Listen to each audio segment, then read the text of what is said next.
This night is different than coverage you'll see elsewhere. We're going to all talk. We've got some great guests to join us, as well as we're going to monitor the coverage throughout the evening.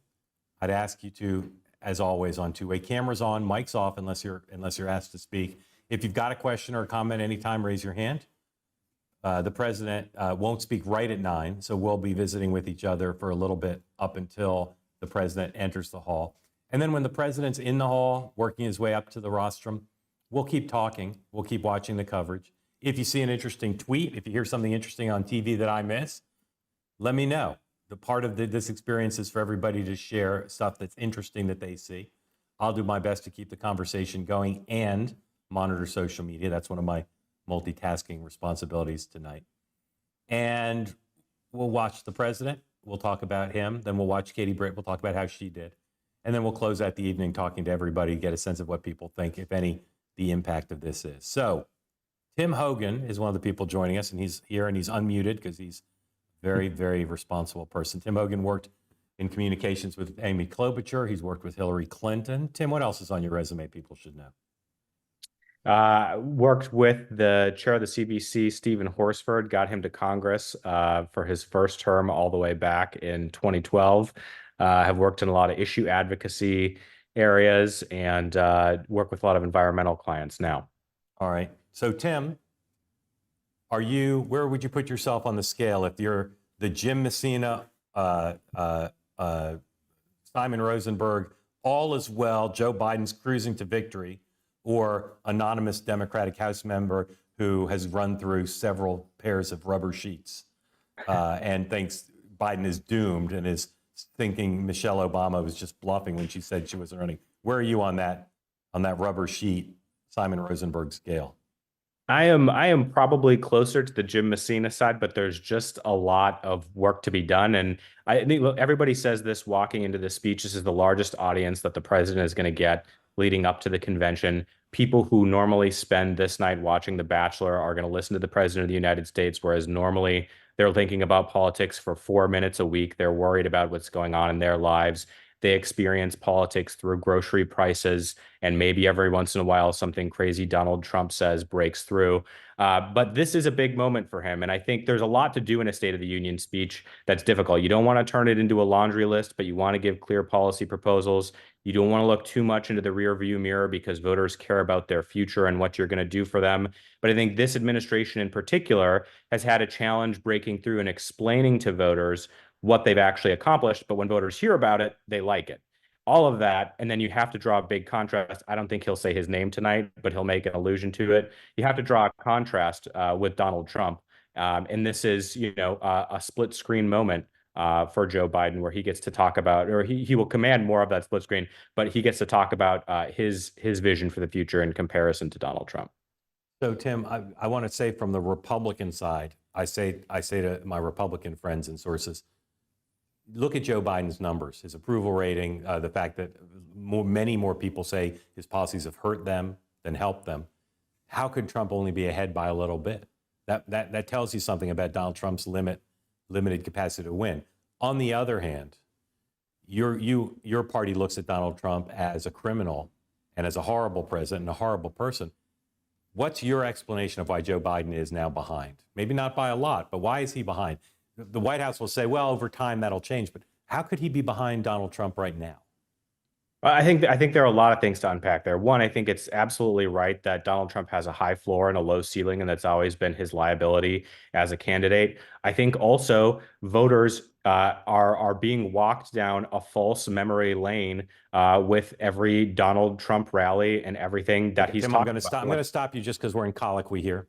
I mean, why are voters fooled by going down a false memory lane? How could you be behind someone who's under indictment, and people in your party say this is the most successful president of the last 50 years? So don't sound like Ben LeBolt, sound like you.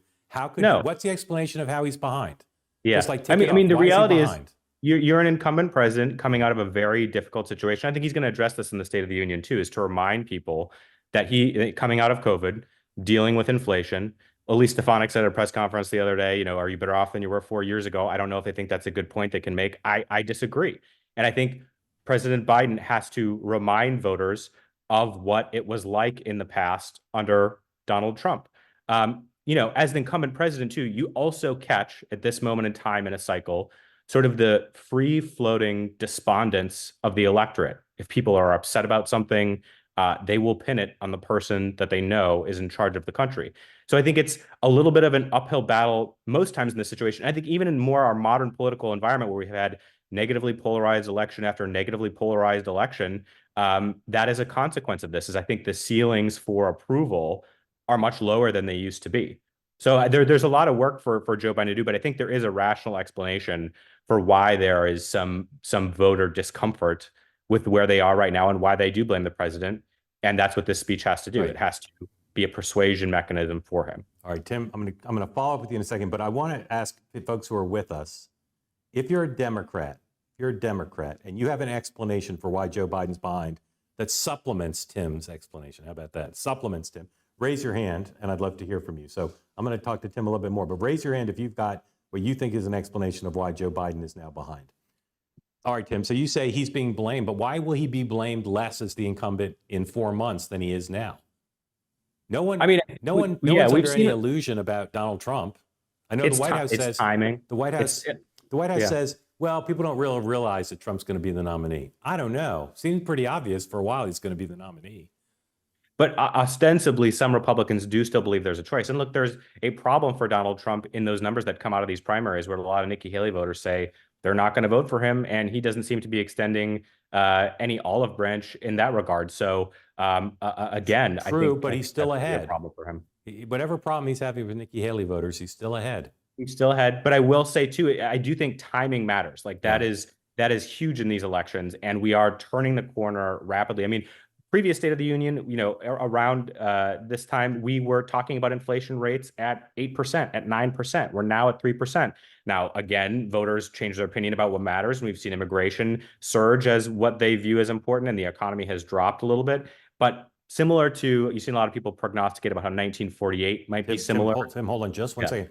Can we go ahead and switch over to the quad split here so people can see the vice president entering the hall with Chuck Schumer and others? Let's show that. So, Tim, you can scratch your face now with impunity. Keep talking, but you're voicing over now the coverage. Go ahead. Keep going with what you were saying about the past precedent. In 1948, some analysts have drawn a parallel between this election cycle and that election cycle in the sense that we were in a post-war economy. We were experiencing inflation that was much worse than this. It started to tamp down. It started to tamp down at the right moment. And you had the president then talking about a Congress that was a do-nothing Congress, and we had an improving economy. And it is a similar situation to President Biden. We've seen inflation rates come down rapidly, similar to that election cycle, too. You have what was then branded as the do-nothing Congress, a Congress that is historically unproductive. And a lot of voters in this situation, they're not going to recognize Speaker Mike Johnson behind Joe Biden, but he's going to have a chance to speak to the Congress, to outline to Americans and say, if you give me a Democratic Congress, here's the things I will be able to do. We'll be able to restore Roe, which is a huge issue for Americans. And here's what's being blocked by this current Congress. If you care about immigration and enforcement on the border, there's a bipartisan deal that was killed on the House side because of lack of negotiation. So there's so much to communicate in this speech. He has to pick his battles, but I think he has a good opportunity here. All right, Tim, stand by for just a second. Let's go ahead and share the screen on the Zoom and show everybody the TV if we can do that. I believe we can. Just so you can see, there's Vice President Harris and Speaker Johnson, also known to many Americans as what's his name, standing up there. They'll be behind the president. Tim, if you were the White House communications director, what would you want the headline to be tomorrow in newspapers around the country? What would you aspire to have the headline be? That Joe Biden is starting and going to continue the American comeback. I think that's what this is about, finding a balance between being able to look back and explain to Americans the historic accomplishments that he's made and that there's a path forward. I think that is, you can't plan for everything in these State of the Unions. We know Speaker Mike Johnson told his caucus, don't get rowdy, don't yell at the president. We'll see. We know what happened last year. President Biden did a good parry in that moment. It's hard to prepare for that. Moments like that often grab headlines too, if you show that you're good on your feet. But I think for President Biden, it's about that balance between what we've done and where we're going, and the guy who is the threat to us in this upcoming election. All right. Thank you for that, Tim. So I'm a big fan of the pageantry of this night, and part of that is to watch what people are wearing, see what they decide to turn out in. Chuck Schumer is wearing a jacket that's a color I cannot describe. I'm not sure what color it is. Hopefully we'll see him again and people can fill me in. Marjorie Taylor Greene is wearing a shade of red that I'm not familiar with, so I'm eager to see what people think of that. The American comeback is certainly something the White House wants to talk about. Let's put up the excerpts that the White House released. Tim, thank you, and please stand by. Put up the excerpts that the White House released earlier today. This is some of what he plans to talk about. First excerpt is about Roe versus Wade. So right off the bat, that tells you something. Not a big surprise that the White House wants part of tonight's message and the message throughout the campaign to be about abortion rights and about the contrast on there. And the president promises that if there's a Congress that will support codifying Roe, that he would support that. That's a big one. Next excerpt, you can scroll up here, please, is about the notion of, as Tim said, comeback. That's a big word that Tim either came up with on his own geniusly or he saw the excerpt. But this notion of a comeback and optimism, it's one that the White House is very keen on. The contrast between Biden optimism, being confident about a comeback, and what they see as Trump's dark pessimism about America. Now, of course, Make America Great Again is, for many Americans and the Trump movement, the ultimate optimistic notion. But the White House believes there's a darkness to it that will benefit Joe Biden, and that is something they think contributed to Joe Biden winning the last time. And then lastly, scroll up to the final excerpt.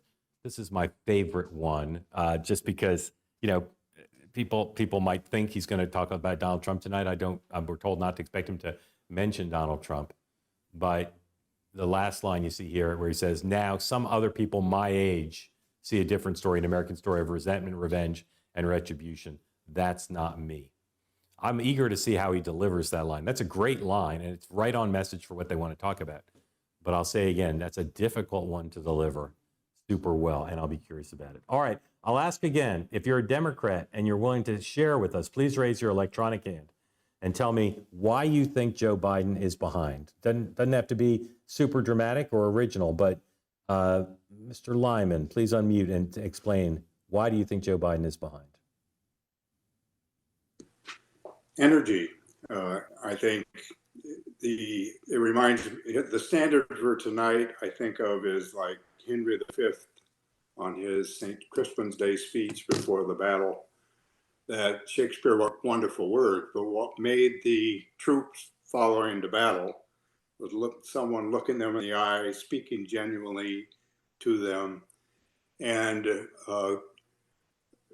that's, in my mind, is that the words that the excerpts show are good, but can he deliver with energy and vigor and inspire people to want to follow his lead?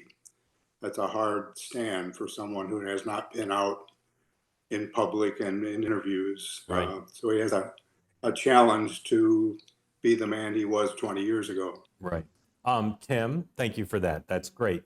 So, Tim, a lot of people are saying they think Mr. Lyman is not atypical and that they want to see the president, not just tonight, but consistently show vigor. I looked at his schedule. I've talked about this before. He's going tomorrow to Philadelphia. Again, apparently being president of Philadelphia is extremely important because he goes to Philadelphia a lot. Then he's going to Delaware to take some time off. Then on Saturday, he's going to Georgia, the same day Donald Trump is. And then he's going back to Delaware to rest. So I ask again, if you were Ben LeBold, if you were White House Communications Director, what do you think of the optics of taking 2 more days off on the coming out, cannonballing out of State of the Union? Does that, do you think, satisfies people like Mr. Lyman who want to see more of Viga? Well, he did do a 14,000 word New Yorker piece. Does that not count for anything? Yeah, that was like a 30-minute interview dressed up as a 90,000 word piece. Right. But I think you compare his, again, I think a lot of this is comparison. And yes, I think the age question in polling weighs more heavily on Joe Biden, even though these two guys would have gone to high school together. It is what it is in the polling. But he is going to be out there for 2 of those days. Maybe 2 of those days he is off. But I think the next week you're going to see the schedule pick up again. I don't have any advanced knowledge of that, but I know White Houses in the past, presidents in the past, use this speech, particularly in an on-election year, as a launching pad for the general election. And I would be surprised in the following week if he's not out there also in battleground states giving similar speeches. And I think if you compare his schedule to Donald Trump's, it's not significantly different. You're not seeing Donald Trump hold a ton of rallies. I don't know where Donald Trump's going to be over the next 4 days or what it looks like over the weekend, but he is also not out there. So in this instance, it's not like Donald Trump's showing some amazing vigor on the stump or his travel. Fair point, and also a point the White House makes a lot angrily, publicly and privately, that Donald Trump says things in public also that are off and perhaps age-related. So I ask again, why doesn't the public equate them? Because no poll shows the public seeing them equal in that respect, that they think Biden has more acuity problems than Trump, and they think that Biden is not showing vigor that Trump does. So what's the explanation for the disparity in public view?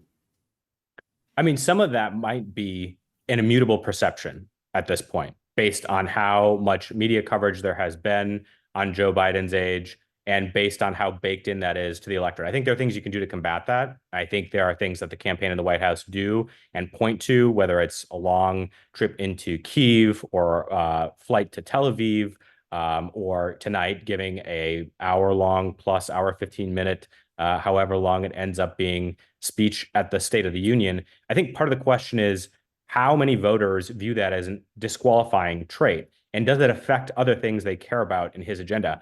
I don't think Donald Trump can point to, or the GOP can point to anything in the Biden agenda and say, hey, this isn't getting done, or this problem is arising because Joe Biden is the age that he is, and Donald Trump is 3 years younger. I know there's a perception there with the public that still has to be combated, but to the degree that it's disqualifying or truly hampers Joe Biden, or someone who goes to the polls and doesn't like Joe Biden and doesn't like Donald Trump, but has got to make a final decision to vote, I don't think that's the deciding factor. Gordon, I saw you had your hand up before, and now I don't see you even. So are you there, Gordon, with a question or comment or explanation? Maybe. All right. You can see again on the TV, there's the First Lady and the President walking out of the White House. Only Fox, oh, now MSNBC also. So there's the President departing the White House, pumping his fist, looking very optimistic. And you still see arrivals on Capitol Hill. Someone in the chat put in that the fire marshal needs to step up because it's a little crowded down there, but that's always the case. Gordon, I see now your hand's up again. So unmute, please, and explain all, or ask a question, whatever you prefer. Oh, try again, Gordon. Keep muting yourself. Try one more time. Okay, there it goes. Thank you. Sorry. Can you hear me? Yes, sir. Okay. Well, the only thing I was going to say, and this may be an unpopular view, is I don't think Joe Biden has ever been a galvanizing national candidate. Watch the guys as a national figure for 50 years, I don't know, 40 years. He's had a certain stature in the Senate, but he's tried to run for president many times. Obama picked him, and he was a successful vice president, a loyal lieutenant, and seemed like he kind of backed into the nomination, from my point of view. And then when he finally had his national campaign, in which he was the candidate, he went against, a bona fide evil man, and barely won. And barely won. And I agree very much with what Mr. Hogan said before about it's kind of the reinforcement of his age, his lack of inspirational abilities are being reinforced. And it's, from my way of thinking, I think this is a tragedy. It's potentially a great tragedy for the country. Yeah. So Gordon, thank you. And again, Gordon's right. Joe Biden was a pretty bad presidential candidate in 1988, pretty bad presidential candidate in 2008. And maybe he's better now, but he's not been a great presidential candidate historically. Someone put in the chat something I think super important about social media and email campaign. My sense, it's a very hard thing to quantify, but my sense is that the Republicans are doing a better job and have done a better job in the last 18 months on social media with really creative and often shockingly negative social media in support of Donald Trump. Tim, I want to ask you about that, and then I want to talk about some advantages that Democrats have. But Tim, do you agree with the characterization that your party on the presidential level, at least, is a little behind on this stuff, and how can the Democrats compete, or is it unwise to try to be as negative and nasty as the Trump side? Yeah. I think the Biden campaign is catching up. I think the White House has a strong digital operation. But to your point, the Republican RNC research account has driven countless news cycles by clipping 5 to 10 seconds of Vice President Harris or President Biden with a gaffe, sometimes in context, sometimes out of context. And those get a lot of engagement. They have a more developed right-wing media ecosystem. And a lot of that seeps into the mainstream press. And then those perceptions reinforce the concern that they're trying to reinforce, which is Joe Biden's too old. So they have built a robust machine at doing that. I think the Biden campaign has built a little bit on their side with their Biden HQ account. They've launched a TikTok account. It hasn't been all negative. They launched it during the Super Bowl and got huge engagement and a following on TikTok. But also, they are highlighting the verbal flubs and gaffes that Donald Trump is doing at his rallies, whether it's, referring to Hamas as a chickpea puree hummus instead of a terrorist organization, or thinking, Barack Obama is the president of the United States, or a whole variety of other slips. So I think you can't come to a gunfight with a knife. And that is part of the way that the Biden operation is operating right now. There are 3 advantages I see that the Democrats have that are potentially dispositive in the outcome. One is fundraising, and Trump's going to have to spend money on legal, but he's just at this point not raising as much as the Democratic side. 2 is early vote and vote by mail. Donald Trump is most of the time now on message about that, but it's possible the Democrats' advantage in that, again, as it was last time, will be overwhelming. And then lastly, you've got some Republican state parties that are just an absolute mess, including in battleground states. The Democrats don't have that problem. So, Tim, what else would you add to that list as asymmetrical advantages for President Biden? I think they have a more disciplined organizing operation. I think that the Trump campaign has done better, infinitely better this time around than they were previously. It was extremely haphazard. But I think the organizing muscle that the president has built, and that is, from fresh email lists to text lists to volunteers to well-funded state parties, there are many of those advantages. I also think a not unforeseen advantage is that he's the incumbent president, right? It is something very simple, but he's the incumbent president. He's been tested. Everybody knows who he is. He has a national record that's understood. A little bit is true for Donald Trump now, the 2 people that American politicians that people know. But yeah, I agree with all of yours, and I think those as well. Okay, thank you, Tim. Again, President's motorcade is headed to the Capitol. You see the president, the vice president, and the Speaker of the House standing side by side, welcoming the folks to the event. And now we see the Senate leadership walking around. I'm not sure what that is. I don't remember ever seeing that. Maybe they're switching seats. I have never seen what's going on right now.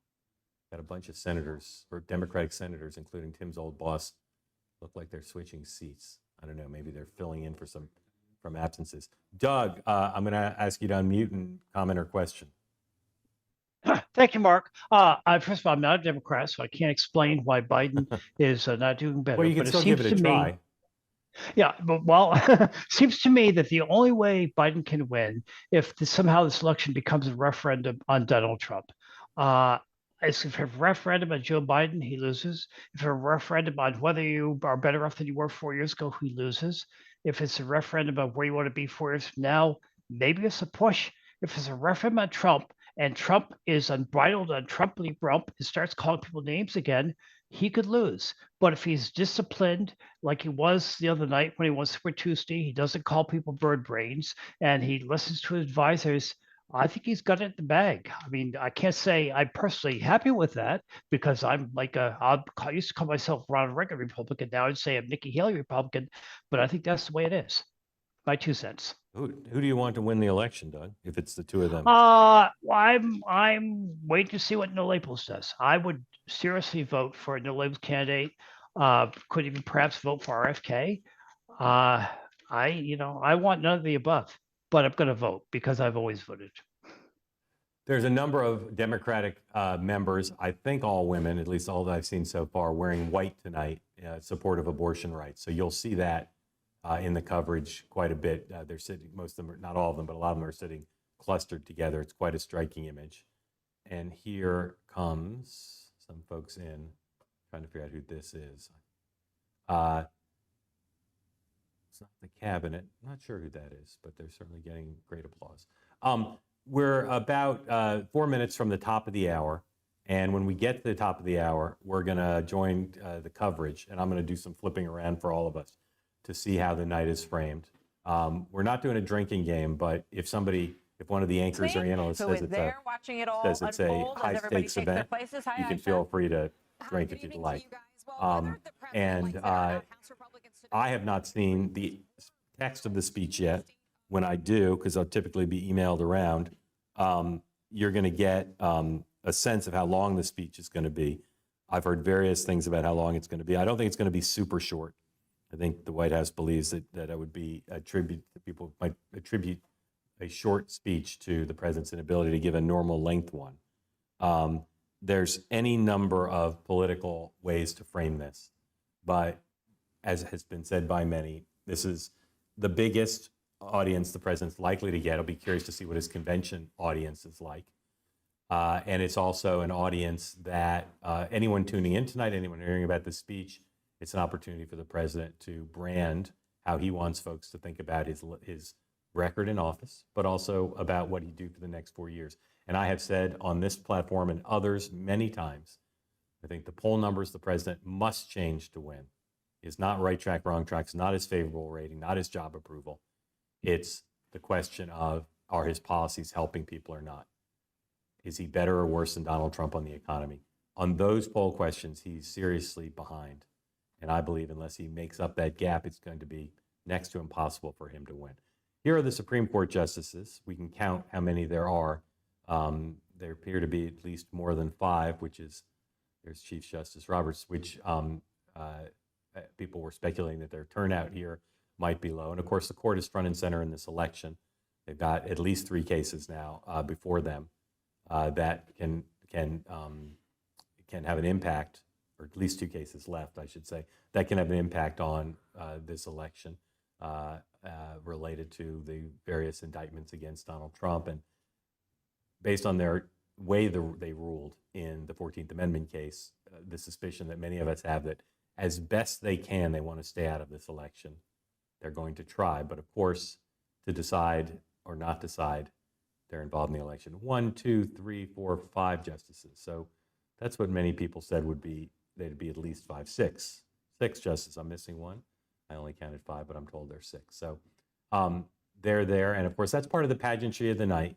There's no other event that brings together House, Senate, the third branch, the executive branch also, and then, of course, members of the diplomatic corps.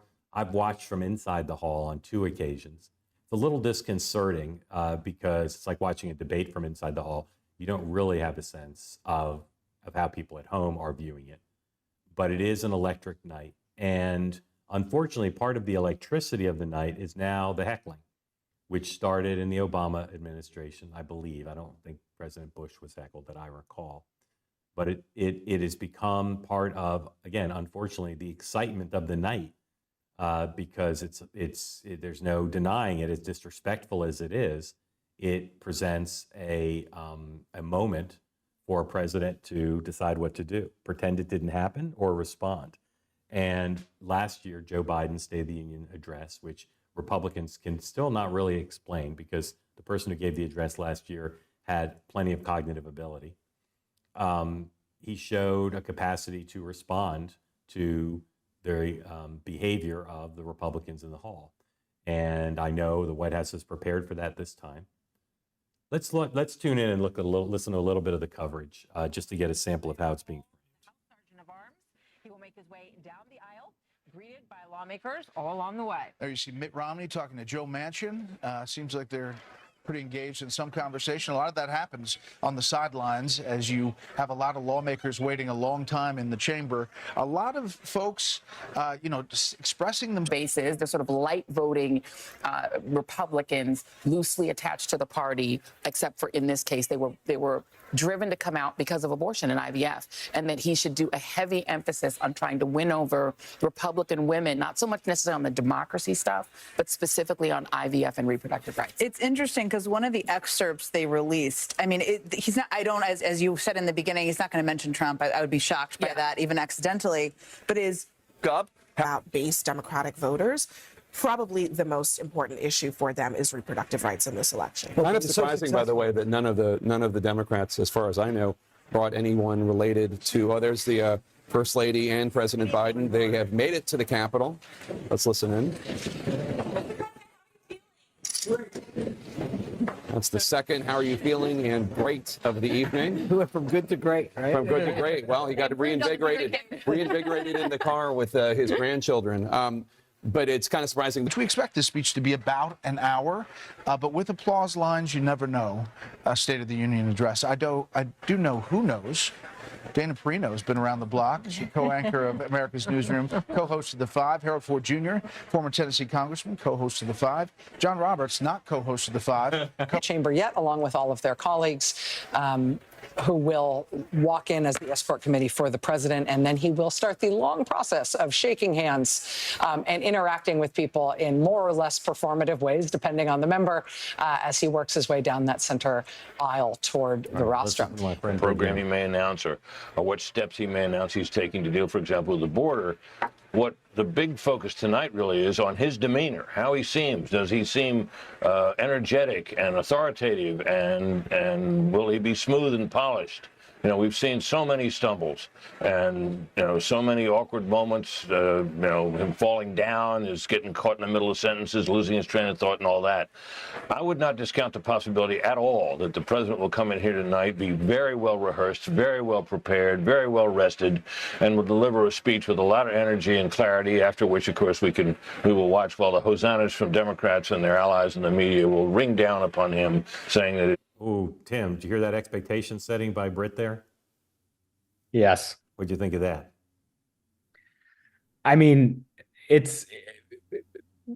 think Joe Biden's going to deliver a speech. I don't think the bar is set too high for him. I don't think he's going to hear too much cheerleading. I think you're going to hear honest takes on how he delivers the speech. That is how it's been covered up until now. It's how I expect the reaction to this speech as well. Tim, do you think the White House has got him so prepared, so rested that there's no danger, or that they don't need to hold their breath, or do they need to hold their breath? Maybe there's an extra cup of coffee tonight, but I think any president delivering this speech, you're holding your breath because the stakes are so high, because the stage is so large, and you're going to have an audience that you need to communicate to, such a valuable audience. It is 9:04 Eastern time. The president's in the Capitol, as you saw or heard, and he'll be entering the hall soon. As everybody who's watched these knows, entering the hall is not mean we're at the beginning of the speech. There's the walk-in and the shaking of hands.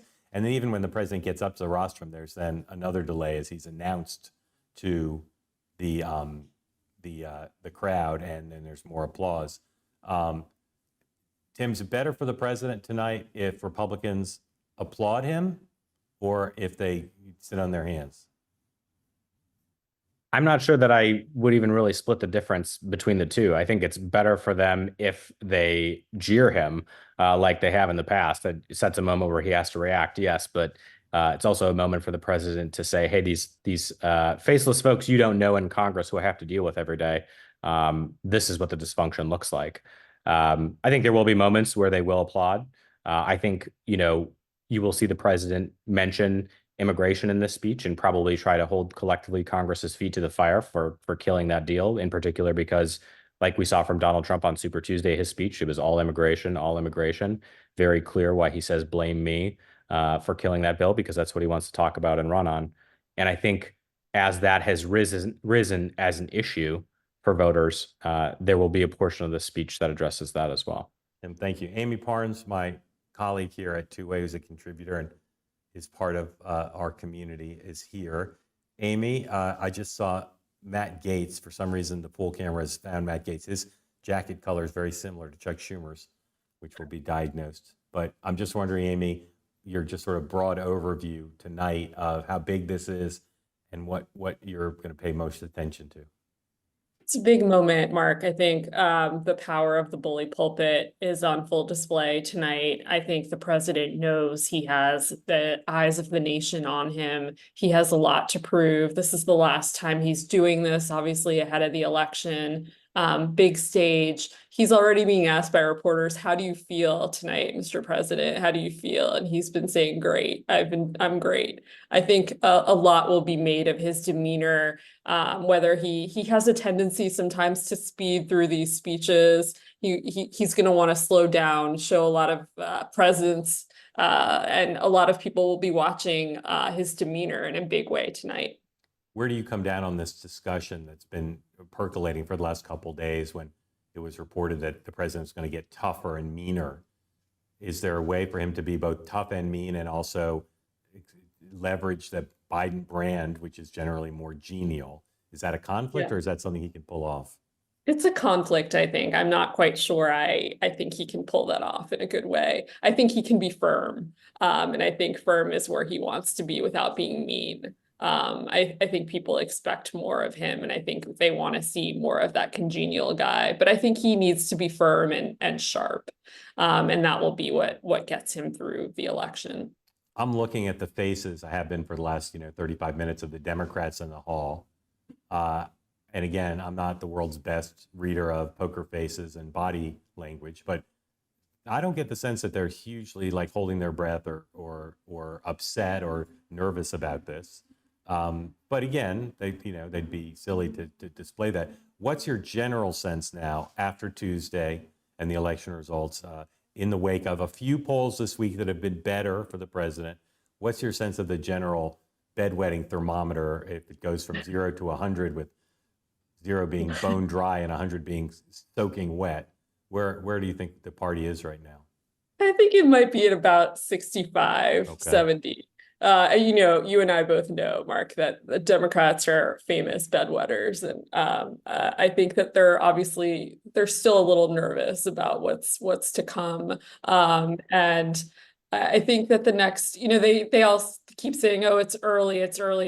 But I think a lot of people, we know these two principles really well. We know Donald Trump, we know Joe Biden. So I think a lot of this is baked in right now. So it'll be interesting to see if the thermometer moves at all in any direction.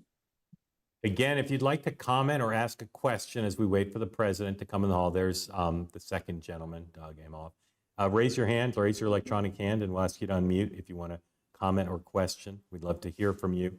Amy and Tim and I are all available to weigh in, or you can direct it to any of us or just make a comment or ask a general question. Ray, my friend Ray, who's here.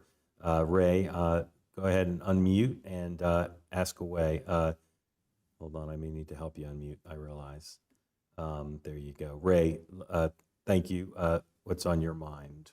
I think I'm here now. What does failure look like for Joe Biden tonight?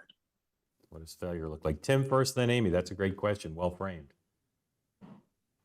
I think it looks something like a gaffe or a stumble that overwhelms the entirety of the speech and is not just something that comes from the RNC research account that reinforces something, some perception there. I don't think that will happen. Getting heckled and not being able to control the crowd, which he showed he was pretty adept at last time. And then really from there, it's a question of the content of the speech. And I have full faith that the White House speech writing team has a good speech, and I think the frame of American Comeback is good. So I think those are the two traps. Amy, go ahead as we watch the First Lady enter the box there to great applause. Yeah, I agree with that point. I think that the way he handled himself last time on Social Security, and he was able to respond in real time. I think people will be looking for him to do that again, to once again to be sharp, to be there, present, to be focused, and to prove also it's not just about age and his vitality. It's about proving to the American people what he has done, and he has failed to communicate that, I think, effectively. And I think the White House needs to do a better job doing that in the coming months. The cabinet's coming in. One of my favorite parts for every American to figure out the members of the cabinet. That's Tony Blinken, Secretary of State. There's a Secretary of Treasury there, a little bit lower down, and Defense Secretary. We'll watch them come in and talk about it. Tim, the cabinet, one of the advantages of incumbency that you mentioned before is, in theory, the cabinet can go around and do political events disguised as official events. Secretary Yellen is an accomplished person. She's a notably brilliant woman. Every so often they fly her to Chicago or Detroit to give some speech. I think she's, just being frank, a political zero. I don't think she has any capacity to impact the election. Maybe you disagree with me, but which cabinet members do you think can be deployed successfully from a pure political point of view this year to help Joe Biden win? Well, I think that's a little unfair to Yellen. I mean, yes, she's not going to give up and give a Donald Trump-esque speech. I think there's a gravitas that comes with her position and opinion and speaking on issues. And I agree with that, but that doesn't mean she can affect the outcome.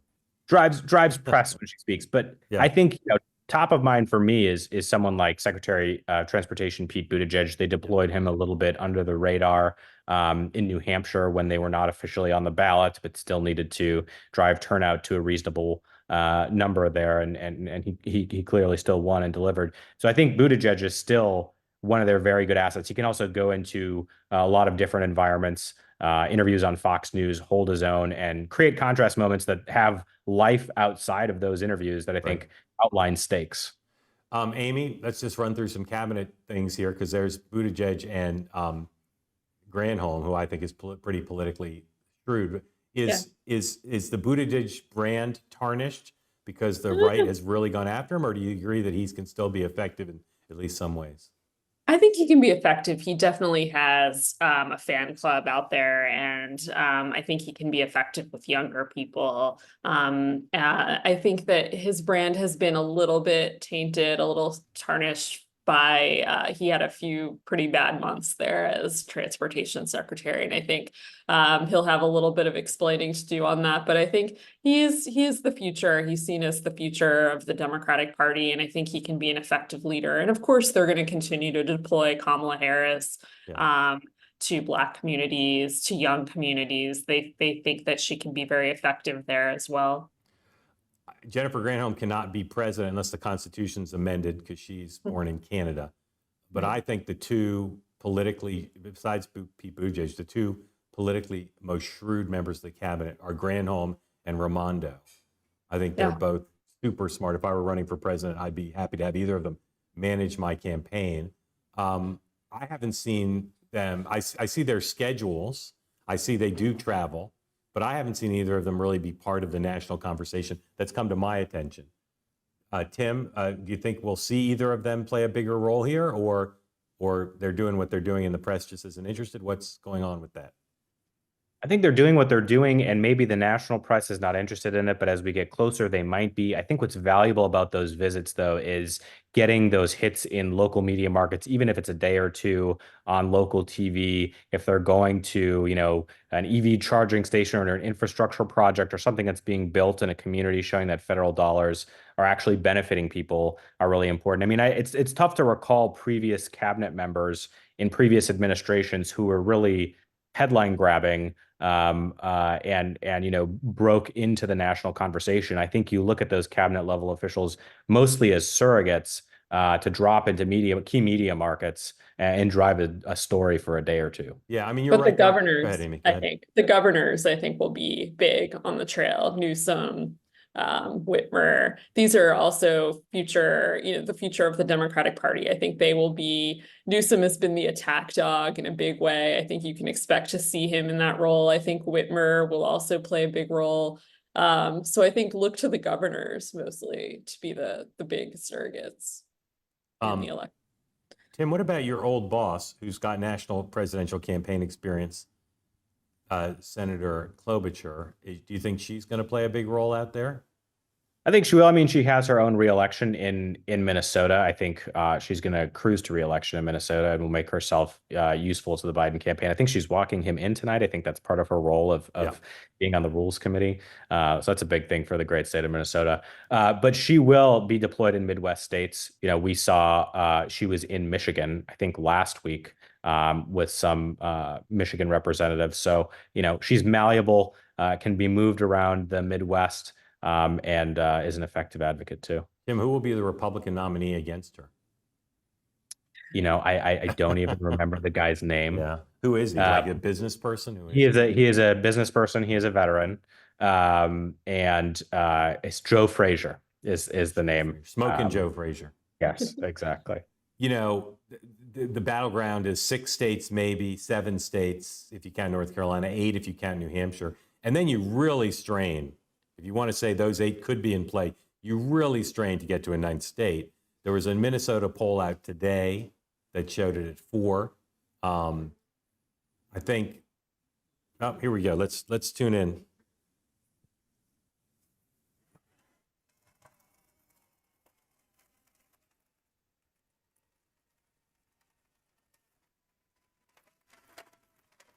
All right, Andy. Let's go pure superficial gut reaction. How's he look to you? He looks good. Looks good? Yeah. Tim, what do you think? Looks good? A great gait. He's walking. We love it. Yeah. I think he looks pretty good. It's not my favorite makeup job. It's not my favorite makeup job. I'm not really sure why. It's a little light for me, maybe, for him. But I like the tie. And I'm going to count the number of times he smiles on the walk, because you're going to see a lot of smiles. Some of it's genuine. He loves the Congress. Oh, all right. Help me out here, guys. I said earlier, what is the color of Chuck Schumer's jacket? He's behind the president, so you'll see it in a second. What is the color of that jacket? There he is. What is that, purple? What is that? Yeah, like oof. I'm just going to expose my fashion ignorance if I answer this question. Well, it's not really about fashion, Tim, so much as your knowledge of hues. Yeah. Yeah. I don't know. It almost matches the president's tie. Is the president's tie purple or is it blue? On my monitor now, it's starting to look And purple what does it on one and mean? blue on another. Yeah, well, purple's got its own meaning in our politics. This walk is normally, a great moment of pageantry, but obviously in the context of people scrutinizing the president, of course, he's stopping so frequently to talk to people that we're not really getting a sense of the full gait. But Classic Joe Biden. yeah, but this is a great thing for any president, for people who care about such things. Most Americans wouldn't care about the pageantry of this, but this is, center of attention, lots of enthusiasm, lots of energy, and getting to, be greeted and swarmed. He loves moments like this. I mean, these are his old stomping grounds. He loves being on the Hill. He loves the attention, obviously, but a lot of these people are his friends. And I think he welcomes moments like these. Yeah, he's not a House guy, and of course, it's the House chamber, No. but it is filled with people who he knows. And one of his longtime criticisms of his friend Barack Obama was that he was not, kind of a preacher of Capitol Hill, someone who understood and thought about not just the general motivations of elected officials, but case by case, what makes somebody tick, what motivates them, what you need to do to win over their vote. And that's been his career on the Hill, where he passed some major legislation, and particularly related to judiciary and foreign affairs, where he was foreign relations, where he was chairman. Reagan blue, somebody says about the tie. And then, of course, as vice president, he's been a very successful legislator in terms of understanding how to get bills passed. And he has some big ones hanging in the balance. They had hoped when they scheduled the State of the Union for later than the norm. Normally these occur in January, February. They had hoped that the Israel-Ukraine border bill would be passed. They'd hoped that the budget situation would be fully resolved. And I'm super curious tonight, it wasn't in the excerpts, how much he urges them to pass that piece of legislation, aid to Ukraine. It's certainly in the speech, but I'll be curious to see how much time he spends on that. Amy, of what you've seen that's supposed to be in the speech tonight and in the air, what topics are you most interested in hearing him talk about?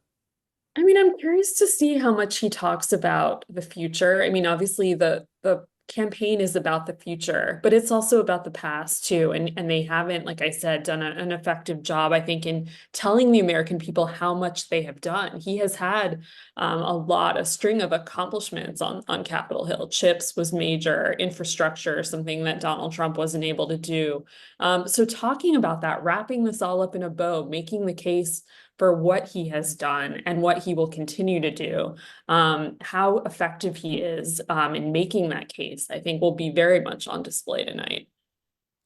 Tim, how deep and real as a political danger is the divide in your party between progressives and more moderate Democrats?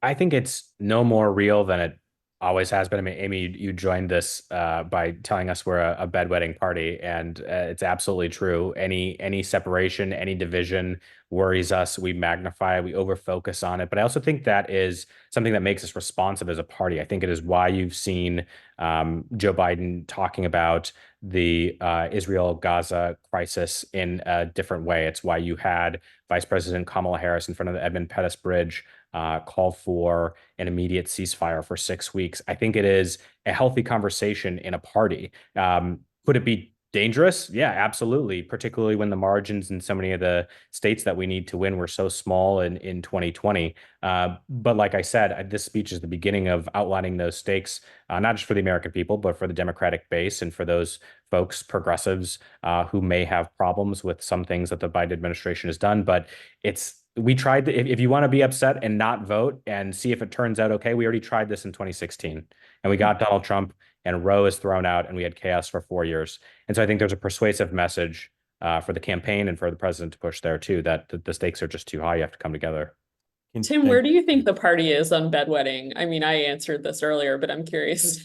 Like in our current state right now? Yeah. I mean, are we ever not at least like an 8.5? I don't think it goes any lower than that. I think, we're at 9 and probably going to climb from there. And it is just the neurotic anxiety that mobilizes us. And it's a bit of how we organize, and it's a bit of how we talk to each other. Don't you feel like 2016 kind of made it a lot worse? Oh, absolutely. Right. And like, what is so frustrating about some of the amnesia that we're having in this election. And I was saying earlier, it's like Trump gets to do some of his rallies where he walks voters down a memory lane that never existed, where everything was fine. But, voter perceptions on things like this change very quickly. And I think a lot of voters also look at the COVID period and maybe forgive Trump for that a little bit because, it was an act of God. And how do you change that? And they have a little bit of a rose-colored glasses view of the before times. But I still do think, as we're given a forced choice here, people will come home, both in the party, people on the fence. I think there's a not insignificant, probably small chunk of Nikki Haley voters, who are Republicans, who will also support the president. So, it's a balancing act, and that's why we're neurotic bedwetters. We're still watching the president come in the hall, and I may have misread what just occurred, but I thought I saw the president snub Justice Kavanaugh. He walked down a row of people, and Justice Kavanaugh was clearly waiting for a greeting. I may have missed it. It may have been my eye was off the screen when he greeted him, but that would be both surprising and not surprising. A couple hands up, so let's go to you all while we continue to watch the president come in. Robert Lehrman, question or comment? Yeah, I wanted to comment on what Tim said about how healthy it is to have the people fighting with each other and then Biden adjusting himself to it. I think that makes him look weak. I mean, I think he hasn't explained, for example, even on Ukraine, sufficiently what the stakes are. And although that's not his party problem. And then, vis-a-vis Israel, I mean, he's for getting rid of Hamas, but then he's maybe not. And it sort of gives a picture of some waffling. Are you a potential Biden voter, or where are you on your choice? Yeah, I'm a likely Biden voter. Yes. Okay. All right. Let's listen in. I see Jerry and Ray. I want to get to you if we can, but let's listen in and just see here the sound in the room.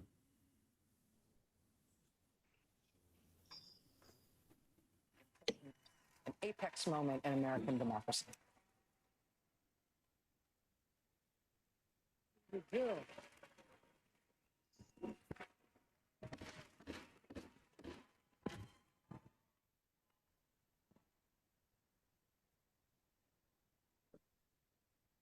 Good evening. All right, folks, we're going to listen and watch. I'll talk a little bit during breaks here, but otherwise we're going to watch and we'll see you in the backside of this.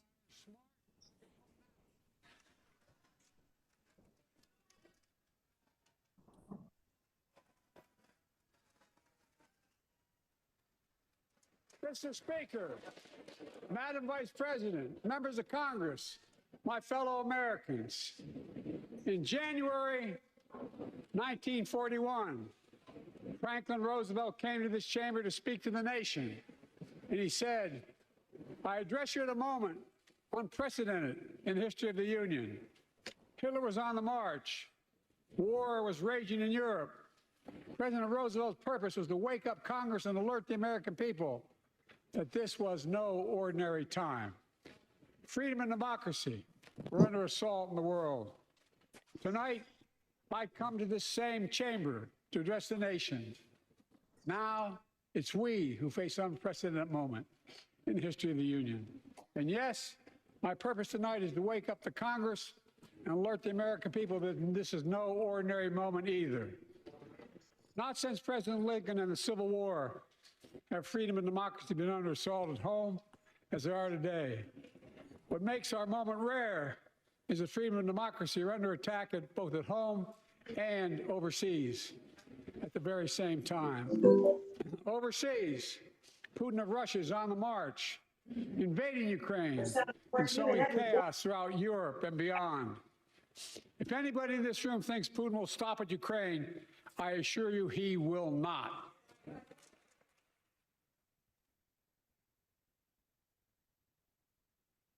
But Ukraine can stop Putin. Ukraine can stop Putin if we stand with Ukraine and provide the weapons that it needs to defend itself.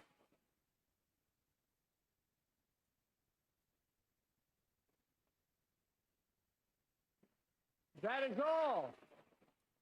That is all Ukraine is asking. They're not asking for American soldiers. In fact, there are no American soldiers in war in Ukraine, and I'm determined to keep it that way. But now, assistance to Ukraine is being blocked by those who want to walk away from our world leadership. It wasn't long ago when a Republican president named Ronald Reagan thundered, "Mr. Gorbachev, tear down this wall." Now, I like this. It's really interesting. now my predecessor, a former Republican president, tells Putin, quote, "Do whatever the hell you want." It's a quote. The former president actually said that, bowing down to a Russian leader. I think it's outrageous, it's dangerous, and it's unacceptable. Well, it's incredible, right? Starts the speech right into Ukraine with very little lyrical passages, and then practically mentions Donald Trump. Incredible. Yeah. Bold. Right away. Throwing a punch early at Trump and at this Congress. I like it.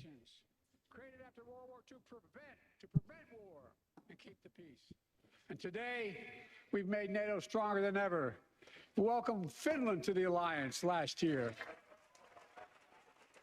And just this morning, Sweden officially joined, and their minister is here tonight. I'm going to stand up. Welcome. Welcome, welcome, welcome. He's leading with his passion. This is what he cares about, right? He cares about democracy. Cares about NATO. Really smart. It'll please Democrats too. I think Democrats like when he does this sort of thing. I say this to Congress, we have to stand up to Putin. Send me a bipartisan national security bill. History is literally watching. History is watching. The United States walks away, it will put Ukraine at risk. Europe is at risk. The free world will be at risk, emboldening others to do what they wish to do us harm. My message to President Putin, who I've known for a long time, is simple. We will not walk away.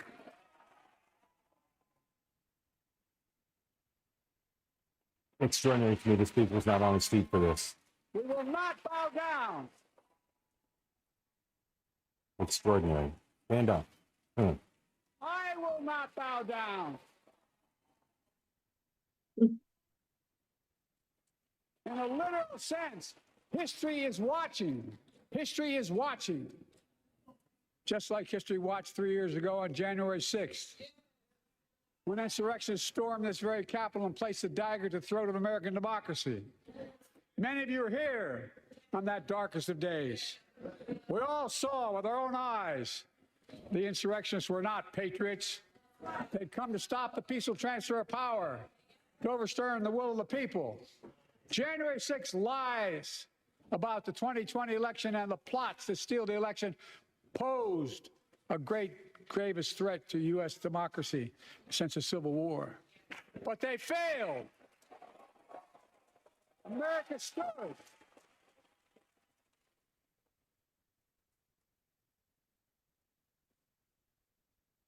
America stood strong, and democracy prevailed. We must be honest. The threat to democracy must be defended. My predecessor and some of you here seek to bury the truth about January 6th. I will not do that. This is a moment to speak the truth and to bury the lies. Here's the simple truth. You can't love your country only when you win.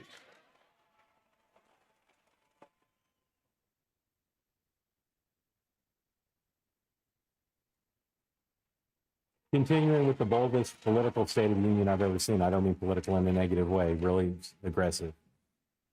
And as Amy said, Democrats will love this. Being elected to office, I ask all of you without regard to party to join together and defend democracy. Remember your oath of office of defending against all threats, foreign and domestic.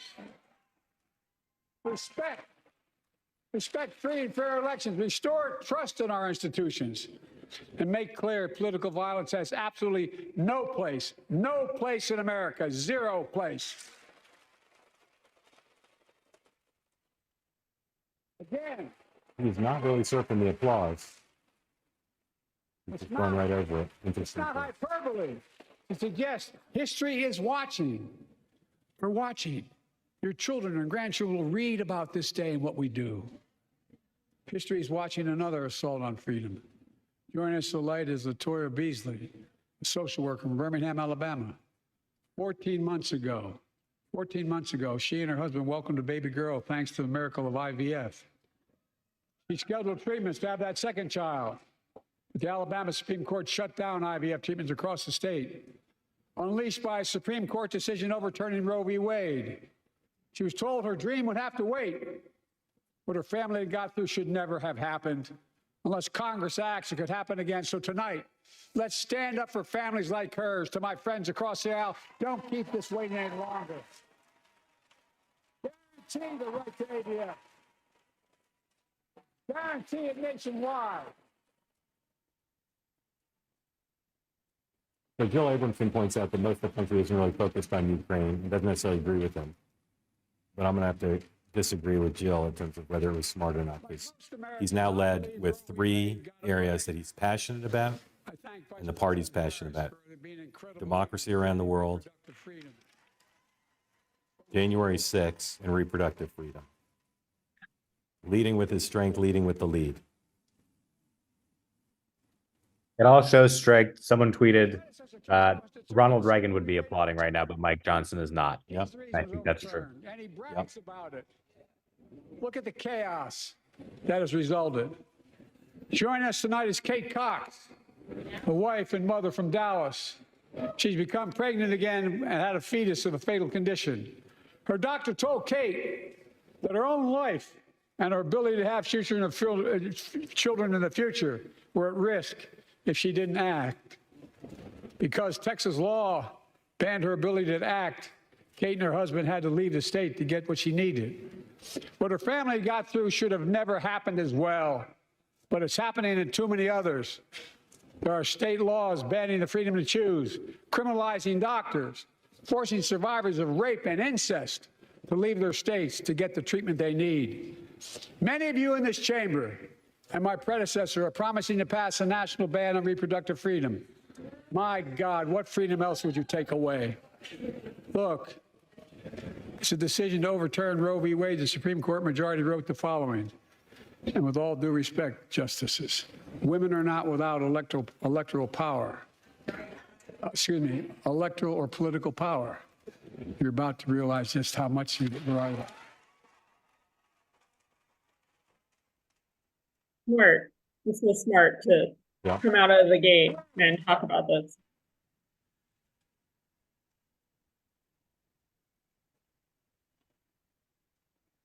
Clearly, those bragging about overturning Roe v. Wade have no clue about the power of women. But they found out when reproductive freedom was on the ballot. We won in 2022 and 2020, and we'll win again in 2024. Someone just tweeted at me, is this a Biden 2024 rally or a State of the Union? Amy, I haven't gotten the text. Have you gotten the text emailed by the White House? I have not, no. Very unusual. Normally we would get it right as the speech was starting. I bet they were rewriting it, and so they don't have it. Yeah.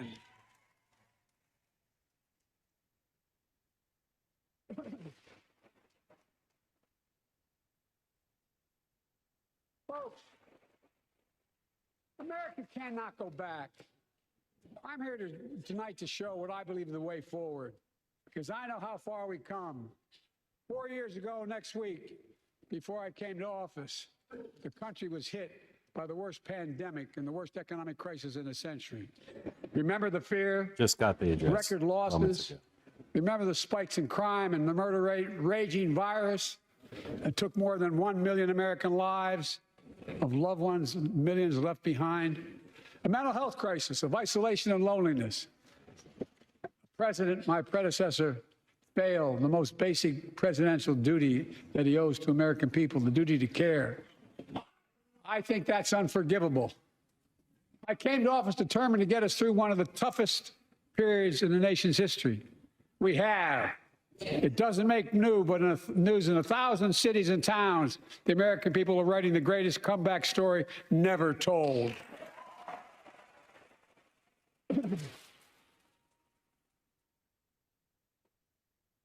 So let's tell the story here. Tell it here and now. America's comeback is building the future of American possibilities, building an economy from the middle out and the bottom up, not the top down. Investing in all America, in all Americans, to make sure everyone has a fair shot. We leave no one behind. The pandemic no longer controls our lives. The vaccine that saved us from COVID are now being used to beat cancer, turning setback into comeback. That's what America does. So the Republican framing so far, based on Trump campaign spokesman Chris Lasavita and Ari Fleischer, is he's shouting, he's a little off. And the fact is, I don't think the delivery is as good as the strategy, but it's not hampering it, but it's not as good. And he's riding over the applause a little bit. A record. Unemployment at 50-year lows. A record 16 million Americans are starting small businesses, and each one is a literal act of hope. With historic job growth and small business growth for Black and Hispanics and Asian Americans, 800,000 new manufacturing jobs in America and counting. Where is it written we can't be the manufacturing capital of the world? We are, we will. More people have health insurance today. More people have health insurance today than ever before. The racial wealth gap is as small as it's been in 20 years. Wages keep going up, inflation keeps coming down. Inflation has dropped from 9% to 3%, the lowest in the world and tending lower.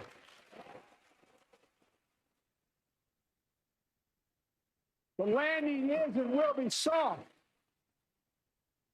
And now, instead of importing foreign products and exporting American jobs, we're exporting American products and creating American jobs. Right here in America, where they belong.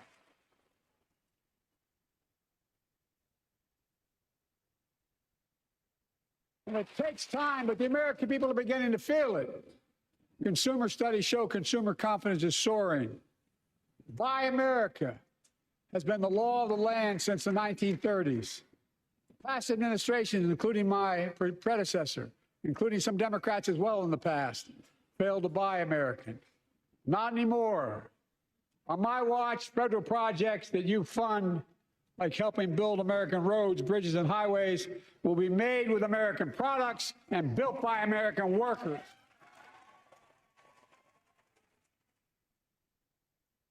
Creating good-paying American jobs.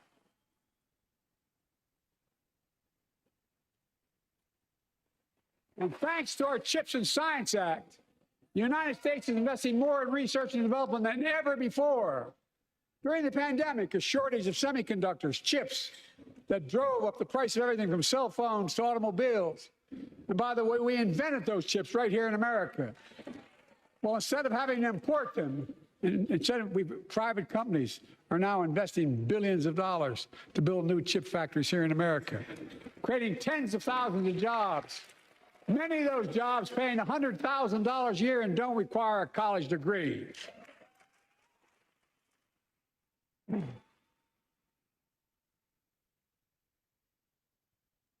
In fact, my policies have attracted $650 billion in private sector investment in clean energy, advanced manufacturing, creating tens of thousands of jobs here in America.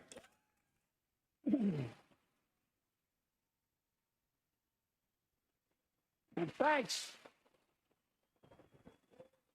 to our bipartisan infrastructure law, 46,000 new projects have been announced all across your communities.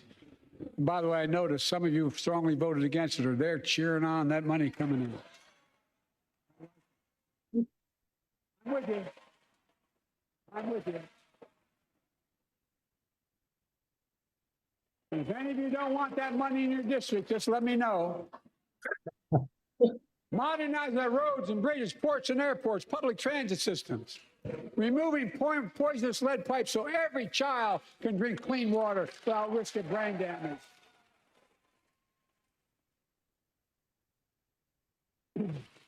Providing affordable high-speed internet for every American, no matter where you live, urban, suburban, or rural communities, in red states and blue states. Record investments in tribal communities. Because of my investment in a family farm, because I invested in family farms led by my Secretary of Agriculture, who knows more about this than anybody I know, we're better able to stay in the family for those farms and their children and grandchildren won't have to leave home to make a living. It's transformative. The great comeback story is Belvedere, Illinois, home to an auto plant for nearly 60 years. Before I came to office, the plant was on its way to shutting down. Thousands of workers feared for their livelihoods. Hope was fading. Then I was elected to office, and we raised the Belvedere repeatedly with auto companies, knowing unions would make all the difference. The UAW worked like hell to keep the plant open and get these jobs back, and together we succeeded. Instead of auto factories shutting down, auto factories reopening, and new state-of-the-art battery factories being built to power those cars there at the same.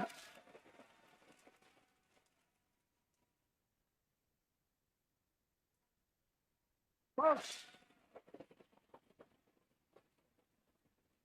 the folks of Belvedere, I say, instead of your town being left behind, your community is moving forward again.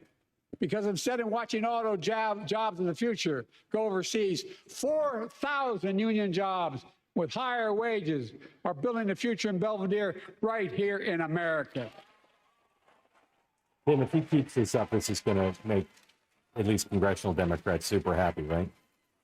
Yeah, this is incredibly strong contrast with the former president with this Congress sitting on their hands doing nothing. Good zingers. We love it so far.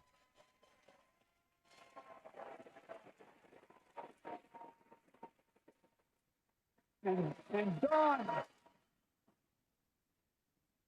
Dawn Sims, a third-generation worker, UAW worker at Belvedere.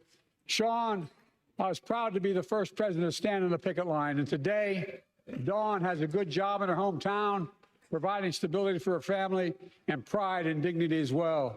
Showing once again, Wall Street didn't build America. They're not bad guys. They didn't build it, though. The middle class built the country, and unions built the middle class.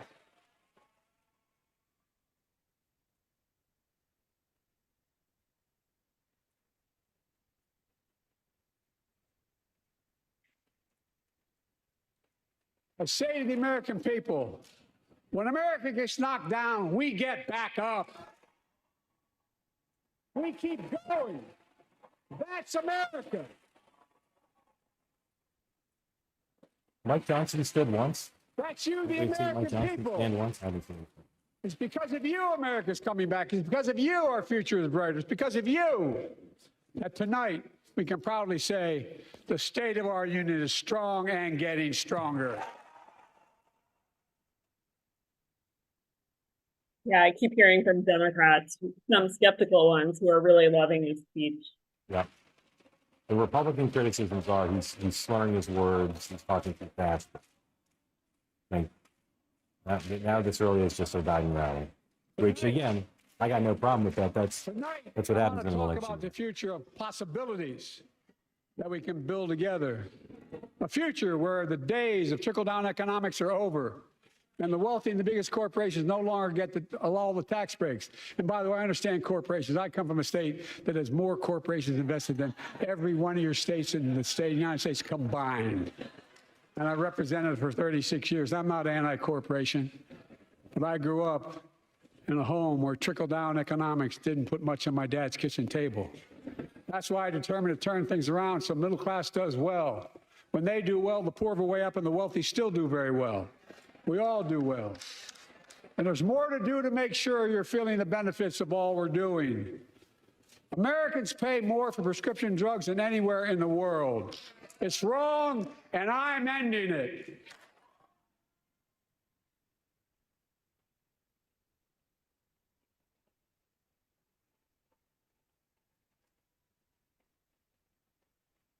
With the law that I proposed and signed, not one of you Republican buddies voted for it. We finally beat Big Pharma. Instead of paying $400 a month or thereabouts for insulin with diabetes, and it only costs $10 to make, they only get paid $35 a month now and still make a healthy profit. To tell you how subjective some of this is, Bill Abramson is not impressed with the speech, and Ray says $35 a month for the speech is every fantastic, American mix in of toughness, quips, and humor. And whoever wrote it should get a promotion. So we'll have a lot to talk about when it ends, but for years. I'm with Ray so far. People I have stay with talked respect about to it, but you. finally we got it done and gave Medicare the power to negotiate lower prices on prescription drugs, just like the VA is able to do for veterans. That's not just saving seniors money, it's saving taxpayers money. We cut the federal deficit by $160 billion. Because Medicare will no longer have to pay those exorbitant prices to Big Pharma. This year, Medicare is negotiating lower prices for some of the costliest drugs on the market to treat everything from heart disease to arthritis. It's now time to go further and give Medicare the power to negotiate lower prices for 500 different drugs over the next decade. They're making a lot of money, guys. And they'll still be extremely profitable. Will not only save lives, it will save taxpayers another $200 billion. Starting next year, the same law caps total prescription drug costs for seniors on Medicare at $2,000 a year, even for expensive cancer drugs that cost $10,000, $12,000, $15,000. Now I want to cap prescription drug costs at $2,000 a year for everyone. Folks, I'm going to get in trouble for saying that, but if you want to get an Air Force One and fly to Toronto, Berlin, Moscow, and even Moscow, probably.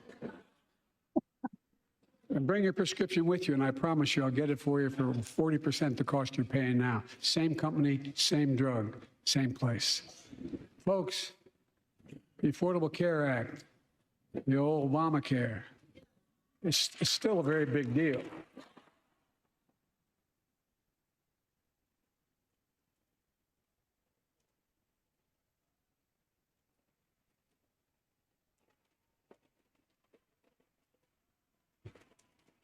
Over 100 million of you can no longer be denied health insurance because of pre-existing condition. Well, my predecessor, and many in this chamber, want to take this prescription drug away by repealing Affordable Care Act. I'm not going to let that happen. We stopped you 50 times before, and we'll stop you again. In fact, I'm not only protecting it, I'm expanding it. We enacted tax credits of $800 per person per year, reduce health care costs for millions of working families. That tax credit expires next year. I want to make that savings permanent.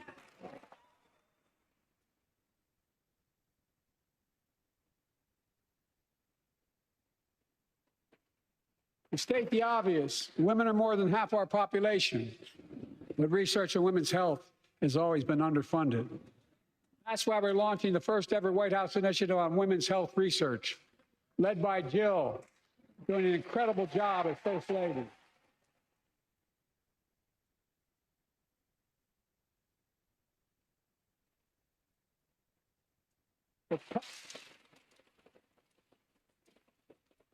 To pass my plan for $12 billion to transfer women's health research and benefit millions of lives all across America. I know the cost of housing is so important to you. Inflation keeps coming down, mortgage rates will come down as well, and the Fed acknowledges that. But I'm not waiting. I want to provide an annual tax credit that will give Americans $400 a month for the next 2 years as mortgage rates come down, to put toward their mortgages when they buy their first home or trade up for a little more space. Just for 2 years.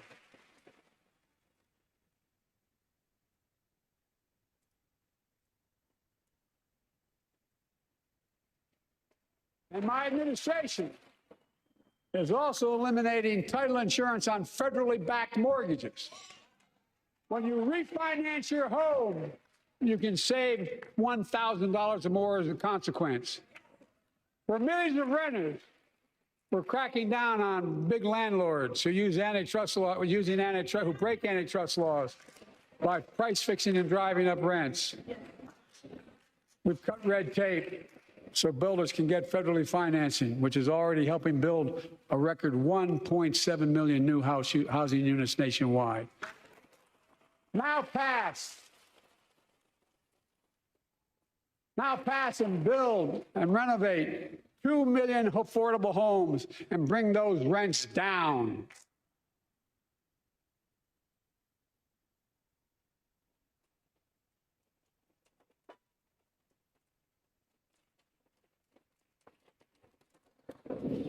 To remain the strongest economy in the world, we need to have the best education system in the world.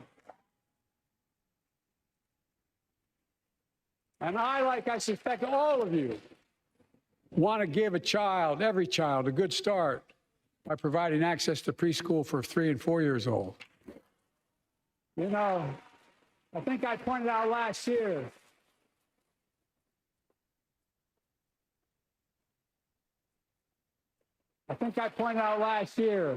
that children coming from broken homes where there's no books, they're not read to, not spoken to very often, start school, kindergarten or first grade, having heard 1 million fewer words spoken. Well, studies show that children who go to preschool are nearly 50% more likely to finish high school, go on to earn a 2- and 4-year degree, no matter what their background is. Republican strategist Kevin Madden is here now. Kevin, we want to hear from you at length when we get done with the speech, but just what are your one-sentence review so far? A year and a half ago with the leaders of the Business Roundtable, they were mad that they were angry. I think, well, they were discussing. Kevin, I can't hear you. You're unmuted. Wanted to spend money on education. I pointed out to them. Kevin, stand by. I met with over 182 of those folks. Don't hold me to the exact number. And I asked them what they need most, the CEOs.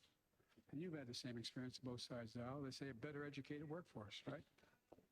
So I looked at them and I say, I come from Delaware. DuPont used to be the 8th largest corporation in the world. And every new enterprise they bought, they educated the workforce to that enterprise. But none of you do that anymore. Why are you angry with me providing you the opportunity for the best educated workforce in the world? They all looked at me and said, I think you're right. I want to expand high-quality tutoring and summer learning to see that every child learns to read by 3rd grade. How's that, Mark? Is that better?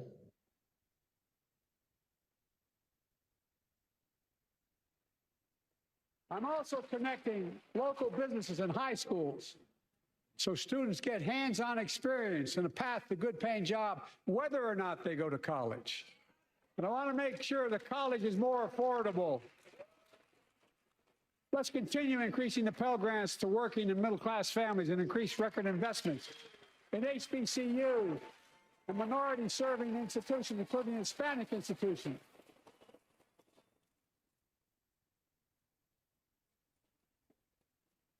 When I was told I couldn't universally just change the way in which we dealt with student loans, I fixed 2 student loan programs that already existed to reduce the burden of student debt for nearly 4 million Americans, including nurses, firefighters, and others in public service.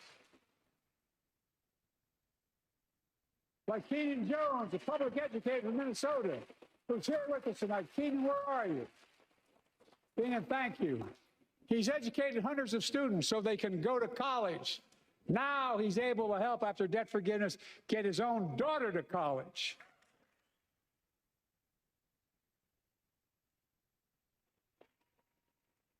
And folks, look,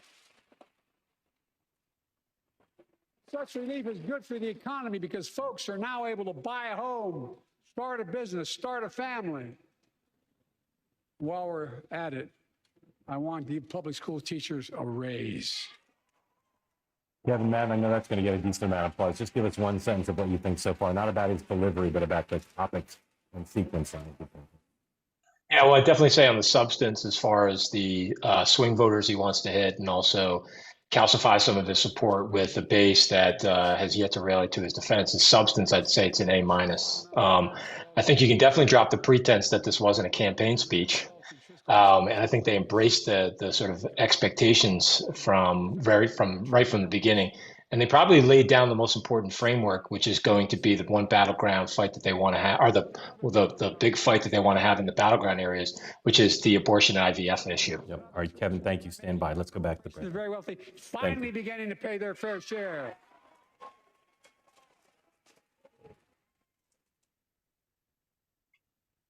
Look, I'm a capitalist. You want to make or can make $1 million or millions of bucks, that's great. Just pay your fair share in taxes. A fair tax code is how we invest things to make this country great. Healthcare, education, defense, and so much more. But here's the deal. The last administration enacted a $2 trillion tax cut, overwhelmingly benefit the top 1%, the very wealthy and the biggest corporations, and exploded the federal deficit. They added more to the national debt than any presidential term in American history. Check the numbers. Folks at home, does anybody really think the tax code is fair? Do you really think the wealthy and big corporations need another $2 trillion tax break? I sure don't. I'm going to keep fighting like hell to make it fair. Under my plan, nobody earning less than $400,000 a year will pay an additional penny in federal taxes. Nobody, not one penny. And they haven't yet. In fact, the child tax credit I passed during the pandemic cut taxes for millions of working families and cut child poverty in half. Restore that child tax credit. No child should go hungry in this country. The way to make the tax code fair is to make big corporations and the very wealthy begin to pay their fair share. Remember in 2020, 55 of the biggest companies in America made $40 billion and paid zero in federal income tax. Zero. Not anymore. Thanks to the law I wrote and we signed, big companies have to pay a minimum of 15%. But that's still less than working people pay in federal taxes. It's time to raise corporate minimum tax to at least 21%.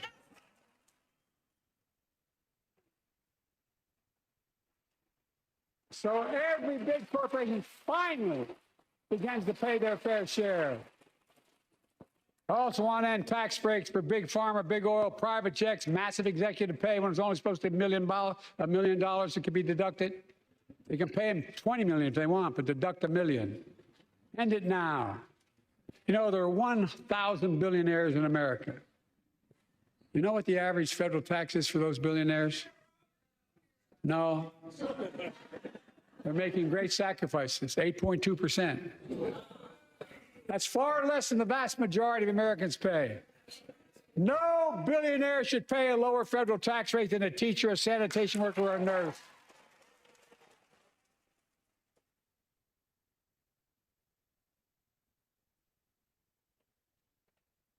I propose a minimum tax for billionaires of 25%, just 25%.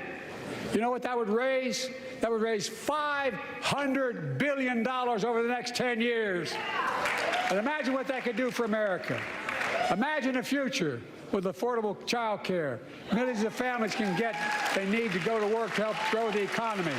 Imagine a future with paid leave, because no one should have to choose between working and taking care of their sick family member. Imagine the future of home care and elder care, and people living with disabilities, so they can stay in their homes and family caregivers can finally get the pay they deserve. Tonight, let's all agree once again to stand up for seniors. Many of my friends on the other side of the aisle want to put Social Security on the chopping block. If anyone here tries to cut Social Security, Medicare, or raise the retirement age, I will stop you.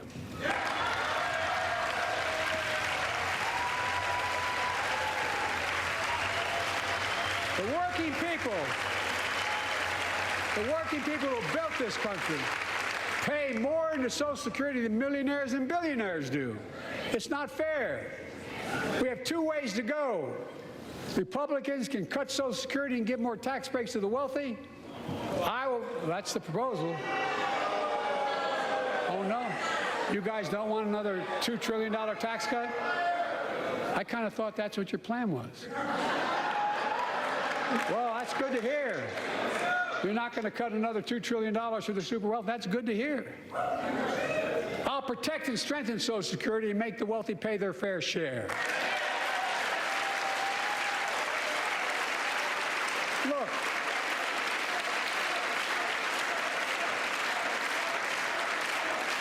too many corporations raise prices to pad their profits, charging more and more for less and less. That's why we're cracking down on corporations that engage in price gouging and deceptive pricing, from food to healthcare to housing. In fact, the snack companies think you won't notice if they change the size of the bag and put a hell of a lot fewer, same size bag, put fewer chips in it. No, I'm not joking. It's called shrinkflation. Pass Bobby Casey's bill and stop this. I really mean it.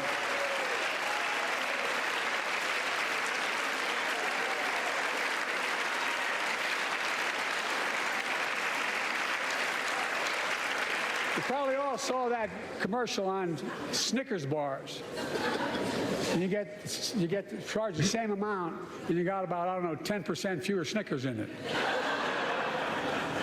Look, I'm also getting rid of junk fees. Those hidden fees at the end of your bill that are there without your knowledge. My administration announced we're cutting credit card late fees from $32 to $8. Folks, there's a lot of speech left to go, just so you know, and we're getting to the immigration section in just a moment. Are allowed to charge what it costs them to instigate the collection. And that's more a hell of a lot like $8 and 30-some dollars. They don't like it. The credit card companies don't like it. But I'm saving American families $20 billion a year with all the junk fees I'm eliminating. Folks at home, that's why the banks are so mad. It's $20 billion in profit. I'm not stopping there. My administration has proposed rules to make cable, travel, utilities, and online ticket sellers tell you the total price up front, so there are no surprises. It matters. It matters. And so does this. In November, my team began serious negotiation with a bipartisan group of senators. The result was a bipartisan bill with the toughest set of border security reforms we've ever seen. Oh, you don't think so? Oh, you don't like that bill, huh? That conservatives got together and said it was a good bill? I'll be darned. That's amazing. That bipartisan bill would hire 1,500 more security agents and officers, 100 more immigration judges to help tackle the backload of 2 million cases, 4,300 more asylum officers, and new policies so they can resolve cases in 6 months instead of 6 years now.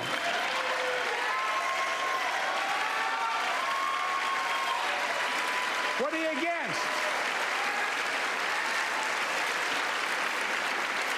100 more high-tech drug detection machines to significantly increase the ability to screen and stop vehicles smuggling fentanyl into America. That's killing thousands of children. This bill would save lives and bring order to the border. It will also give me and any new president new emergency authority to temporarily shut down the border when the number of migrants at the border is overwhelming. The Border Patrol Union has endorsed this bill. The Federal Chamber of Commerce is, yeah. You're saying low. Look at the facts. I know you know how to read.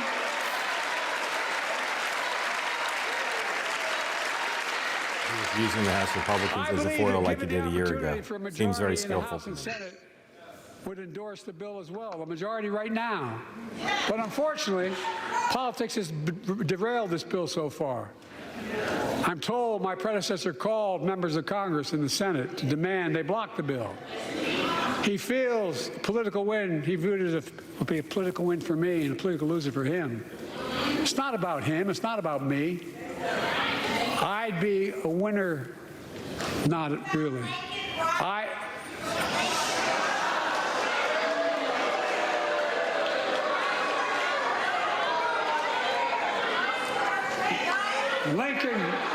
Lincoln Riley, an innocent young woman who was killed by an illegal. That's right. But how many of the thousands of people being killed by illegals?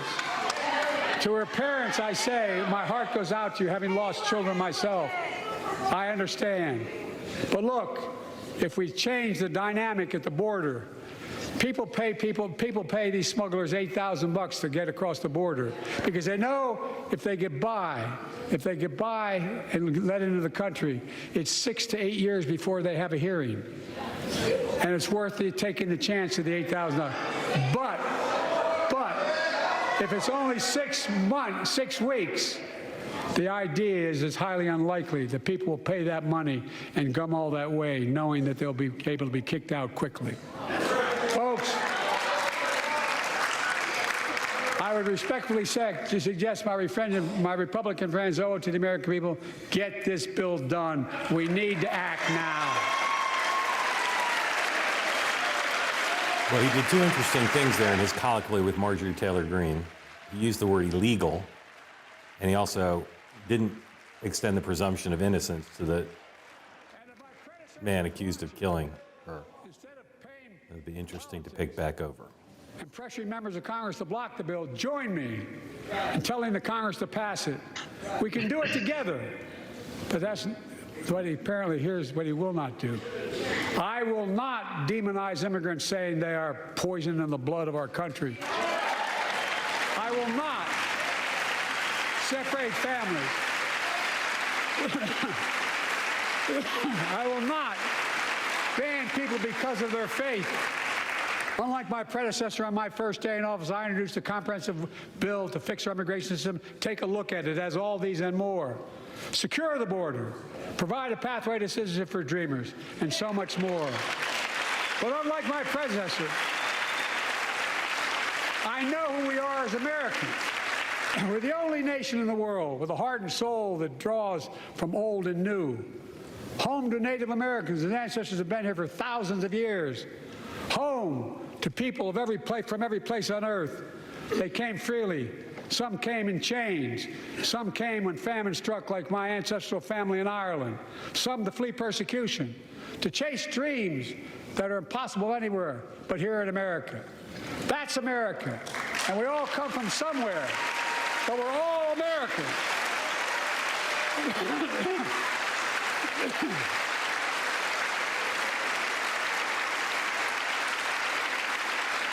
Look, folks, we have a simple choice. We can fight about fixing the border, or we can fix it. I'm ready to fix it. Send me the border bill now.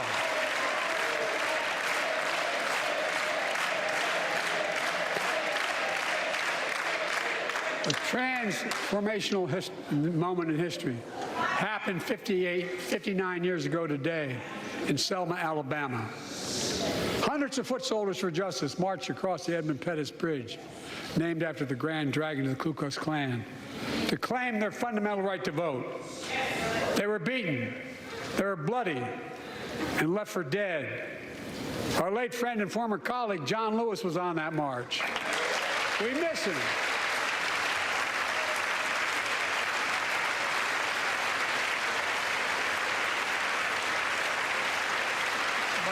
Joining us tonight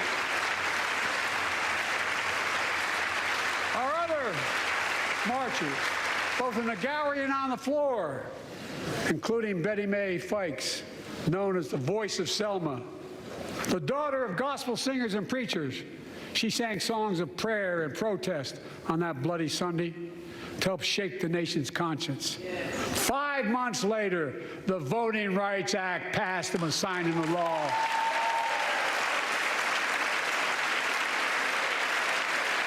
Thank you. Thank you, thank you, thank you. Going back to the immigration section, did people hear him say Lakin or Lincoln? Raise your hand if you heard him say Lincoln, Riley. Anybody pick that up? Twitter thinks he said Lincoln and got her name wrong, which would be 59 years later, their forces taking us back in time. Voter suppression, election subversion, unlimited dark money, extreme gerrymandering. John Lewis was a great friend to many of us here, but if you truly want to honor him and all the heroes who marched with him, then it's time to do more than talk. Pass the Freedom to Vote Act, the John Lewis Voting Right Act.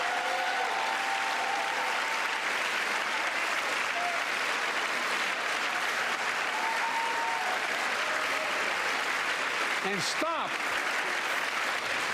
denying another core value of America, our diversity across American life. Banning books, it's wrong. Instead of erasing history, let's make history. I want to protect fundamental rights. Pass the Equality Act. And my message to transgender Americans, I have your back. Pass the PRO Act for workers' rights. Raise the federal minimum wage, because every worker has a right to a decent living more than $7 an hour. We're also making history by confronting the climate crisis, not denying it. I don't think any of you think there's no longer a climate crisis. At least I hope you don't. I'm taking the most significant action ever on climate in the history of the world. I'm cutting our carbon emissions in half by 2030, creating tens of thousands of clean energy jobs, like the IBEW work is building and installing 500,000 electric vehicle charging stations. Conserving 30% of America's lands and waters by 2030. And taking action on environmental justice, fence line communities smothered by the legacy of pollution. And pattern after the Peace Corps and AmeriCorps, I launched the Climate Corps to put 20,000 young people to work in the forefront of our clean energy future. I'll triple that number in a decade.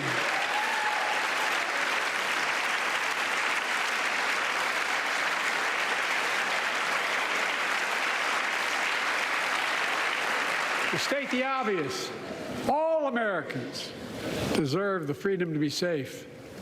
And America is safer today than when I took office. The year before I took office, murder rates went up 30%. 30% they went up. The biggest increase in history. It was then, through my American Rescue Plan, which every American voted against, Amy, could you hear what that guy was yelling? we made the largest investment in public safety ever. Last year, the murder rate saw the sharpest decrease in history. Violent crime fell to one of its lowest levels in more than 50 years. But we have more to do. We have to help cities invest in more community police officers, more mental health workers, more community violence intervention. Give communities the tool to crack down on gun crime, retail crime, and carjacking. Keep building trust, as I've been doing by taking executive action on police reform and calling for it to be the law of the land. Directing my cabinet to review the federal classification of marijuana and expunging thousands of convictions for the mere possession, because no one should be jailed for simply using or have it on their record. Take on crimes of domestic violence. I'm ramping up the federal enforcement of the Violence Against Women Act that I proudly wrote when I was a senator, so we can finally end the scourge against women in America.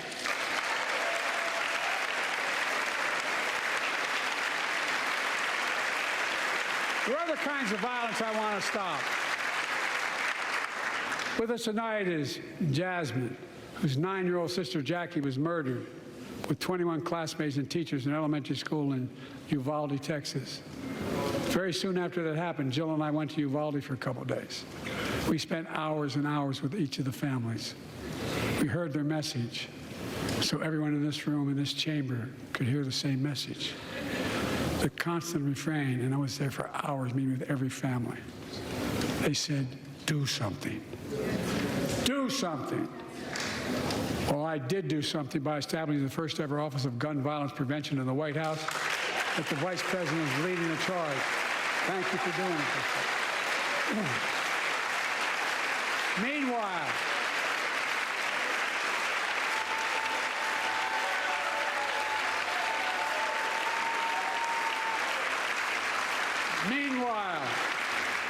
my predecessor told the NRA he's proud he did nothing on guns when he was president. Oh. After another shooting in Iowa recently, he said, when asked what to do about it, he said, just get over it. There's his quote, just get over it. I I say, stop it. Stop it, stop it, stop it.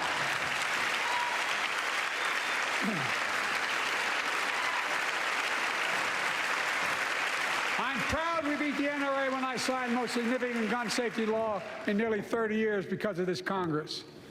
We now must beat the NRA again. I'm demanding a ban on assault weapons and high-capacity magazines. Pass universal background checks. None of this. I taught the Second Amendment for 12 years. None of this violates the Second Amendment or vilifies responsible gun owners. You know, as we manage challenges at home, we're also managing crises abroad, including in the Middle East. I know the last 5 months have been gut-wrenching for so many people, for the Israeli people, for the Palestinian people, and so many here in America. This crisis began on October 7th with a massacre by a terrorist group called Hamas, as you all know. 1,200 innocent people, women and girls, men and boys, slaughtered after enduring sexual violence. The deadliest day for the Jewish people since the Holocaust, and 250 hostages taken. Here in this chamber tonight are families whose loved ones are still being held by Hamas. I pledge to all the families that we will not rest until we bring every one of your loved ones home. We also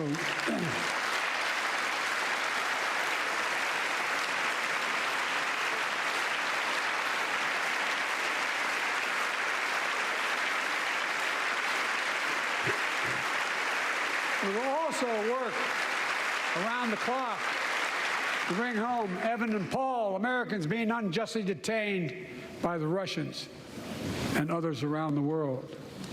Israel has the right to go after Hamas. Hamas ended this conflict by releasing hostages, laying down arms, could end it by releasing the hostages, laying down arms, and surrendering those responsible for October 7th. But Israel has Israel has a added burden because Hamas hides and operates among the civilian population like cowards under hospitals, daycare centers, and all the like. Israel also has a fundamental responsibility, though, to protect innocent civilians in Gaza.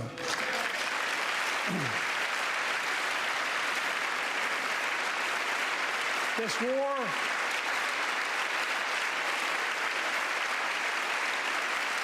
has taken a greater toll on innocent civilians than all previous wars in Gaza combined. More than 30,000 Palestinians have been killed, most of whom are not Hamas. Thousands and thousands of innocents, women and children, girls and boys, also orphaned. Nearly 2 million more Palestinians under bombardment or displacement. Homes destroyed, neighborhoods in rubble, cities in ruin. Families without food, water, medicine. It's heartbreaking. I've been working nonstop to establish an immediate ceasefire that would last for 6 weeks to get all the prisoners released, all the hostages released, to get the hostages home and ease the intolerable and humanitarian crisis and build toward an enduring, something more enduring. The United States has been leading international efforts to get more humanitarian assistance to Gaza. Tonight, I'm directing the U.S. military to lead an emergency mission to establish a temporary pier in the Mediterranean on the coast of Gaza that can receive large shipments carrying food, water, medicine, and temporary shelters. No U.S. boots will be on the ground. A temporary pier will enable a massive increase in the amount of humanitarian assistance getting into Gaza every day.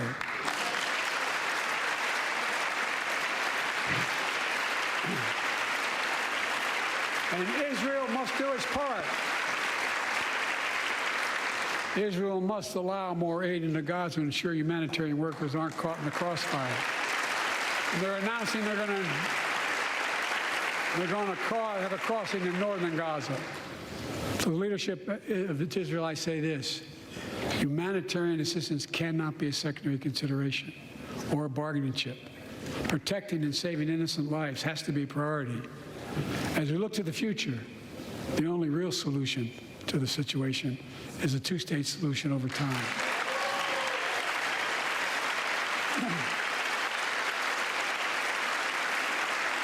And I say this as a lifelong supporter of Israel. My entire career, no one has a stronger record with Israel than I do. I challenge any of you here. I'm the only American president of Israel in wartime. But there is no other path that guarantees Israel's security and democracy. There is no other path that guarantees that Palestinians can live in peace with peace and dignity. And there's no other path that guarantees peace between Israel and all of its neighbors, including Saudi Arabia, with whom I'm talking. Creating stability in the Middle East also means containing the threat posed by Iran. That's why I built a coalition of more than a dozen countries to defend international shipping and freedom of navigation in the Red Sea. I've ordered strikes to degrade the Houthi capability and defend U.S. forces in the region. As Commander-in-Chief, I will not hesitate to direct further measures to protect our people and our military personnel.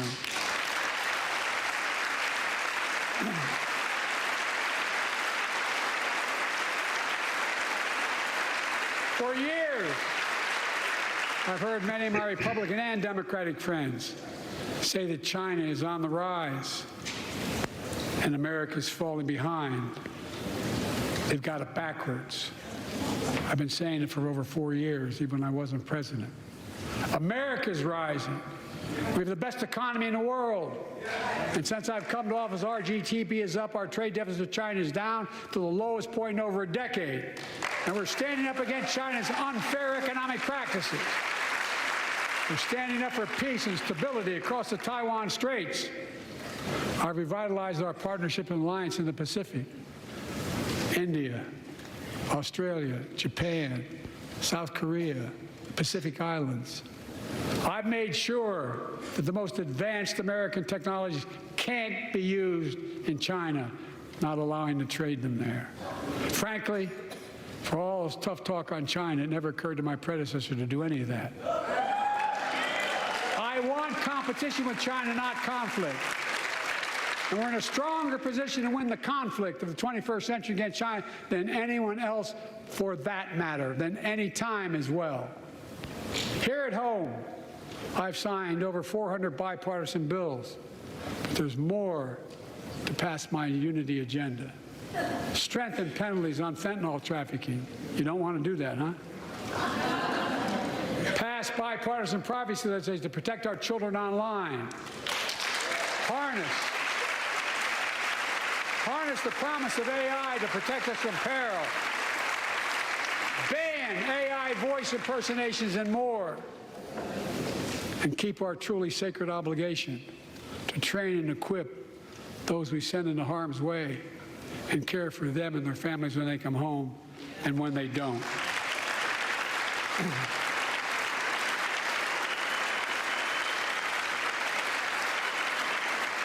That's why the song Support and Help of Dennis and the VA, I signed the PACT Act.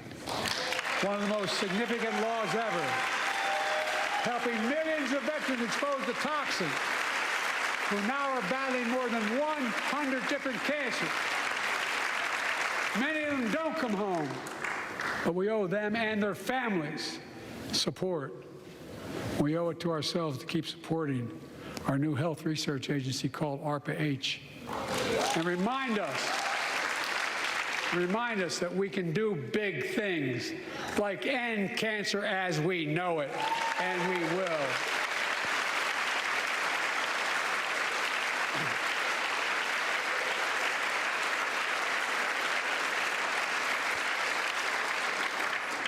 Let me close with this.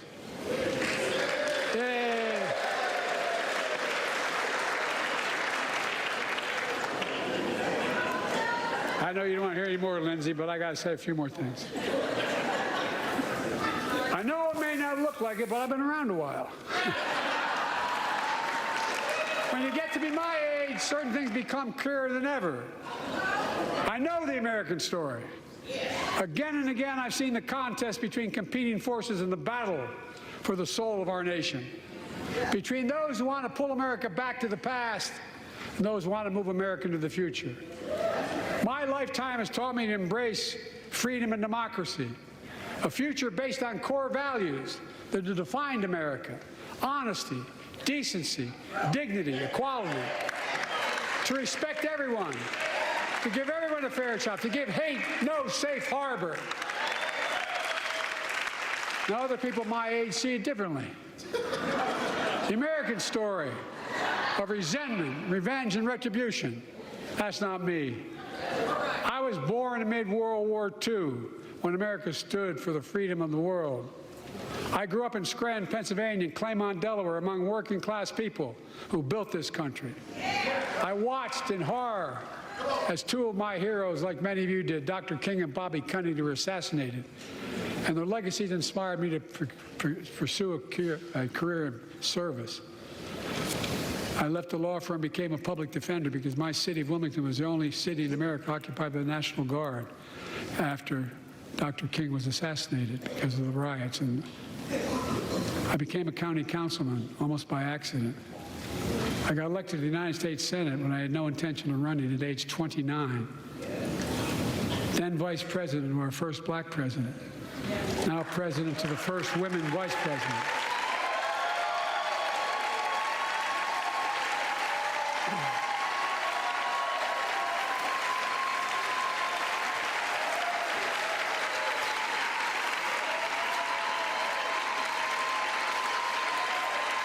In my career, I've been told I was too young.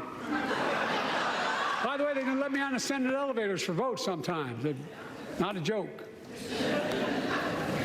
And I've been told I'm too old. Whether young or old, I've always known what endures. I've known our North Star. The very idea of America is that we're all created equal and deserves to be treated equally throughout our lives. We've never fully lived up to that idea, but we've never walked away from it either. And I won't walk away from it now. I'm optimistic. I really am. I'm optimistic, Nancy.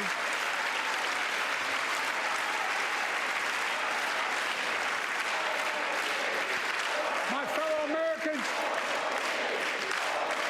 the issue facing our nation isn't how old we are, it's how old are our ideas. Hate, anger, revenge, retribution are the oldest of ideas.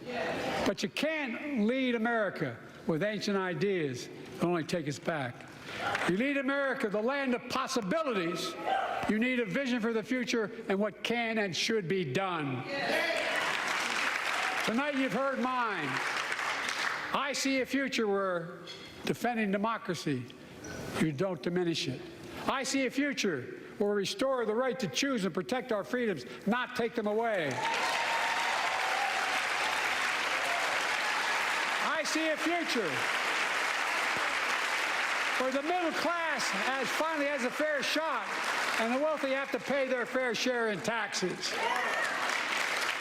I see a future where we save the planet from the climate crisis and our country from gun violence.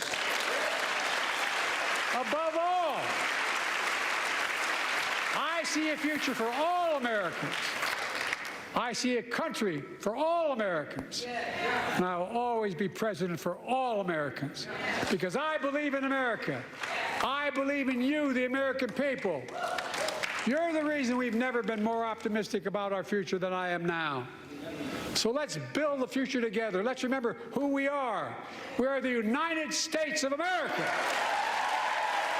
And there is nothing beyond our capacity when we act together. God bless you all, and may God protect our troops. Thank you, thank you, thank you. All right, so there's a lot to talk about. That was not a non-event. I think we can all agree about that. So many interesting things to talk about. We've got a lot of interesting people here to talk to about it. We're going to talk until Senator Britt comes up for the response, which will be in a few minutes. The president has to get out of the hall. I'm going to tell you what I thought, briefly, just outline, and then I'm going to want to bring in Amy and Kevin and others. It's the boldest start of any State of the Union speech I've ever seen. Went right with Ukraine abortion, right from the top, invoking Donald Trump, not vaguely, and then invoked him throughout the speech. Republican critics saying this is a political speech. I don't really think that matters. I'm very always kind of reluctant to impose my sense of what the American people will think about this?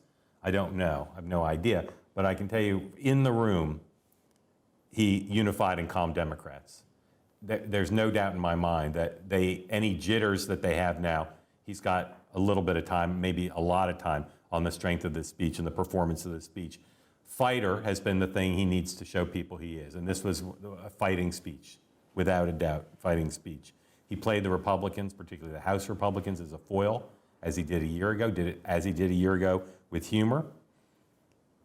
Republicans are pissed off. And you can look at Twitter and you can read the press releases and see why they're pissed off or what they're saying they're pissed off about. But I think Republicans know, and Kevin, I'm going to ask you about this in a moment, I think they know that it was stronger than they had thought it would be. The delivery was good enough, I think. He got some words wrong. He slurred his words at times. There's no doubt that that happened. But it was high energy. And there were moments like last year where if you looked at him, you couldn't say this is a guy who doesn't have the acuity to do the job. You just couldn't. Other moments, maybe you could, but plenty of moments where you couldn't. Last two things I want to say is the colloquy with Marjorie Taylor Greene, it kind of played out in two parts. As he walked in, she asked him to invoke Laken Riley's name. And then he did when she started to heckle him. But he made at least 3 errors in that colloquy as he ad-libbed, and there are some cautions there for him. But that'll get a lot of attention on the right, and we'll see if it has an impact. Lastly, is I think the biggest thing, if you're looking to say, not necessarily the political impact of tonight, except for Democrats and donors and elites, but over the long term.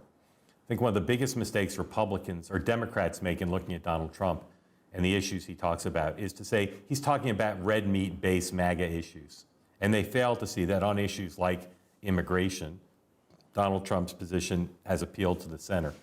I think what Republicans are missing so far about this speech is a lot of the issues he talked about were populist. A lot appeal to Bernie Sanders and the squad, but they also appeal to people in the center. They were very well chosen in that respect. So that's my overview of how things went. We're going to continue to watch the president leave the hall, surrounded by jubilant Democrats, and wait to watch Senator Britt. But Amy, pick up on anything I said, agree, disagree, tell us what you think. Oh, I mean, he came out, he was spitting fire Joe Biden. And I heard from people who were skeptical coming into tonight. A lot of Democrats earlier saying, I don't know, tonight he'll be able to show a lot. And he did. He proved, and I think you're right, he bought a lot of time, or maybe a little bit of time, but he bought some time. He proved that he is the guy that is their nominee and that he can get the job done, and definitely that he has the acuity to get the job done. They love seeing this kind of Joe Biden. I heard that so much from at least more than a dozen Democrats who I was writing with tonight, saying this is exactly what we need to see. We need more of him. We need him out there talking like this. This will convince people that he is not, lacking that mental acuity, that he has all the marbles, as Donald Trump would say, that he's lost his marbles. So I think if he can do this, if he can continue to do this down the road. Amy, hold on 1 second. I just want to see what Britt Hume is saying, because Britt can be honest. There was plenty of stumbling and slurring of words and all the rest of it that we've come to associate with him and taken as a sign of his senility and his advancing age and the effect that it has on a person. So I don't think he got out from under that at all.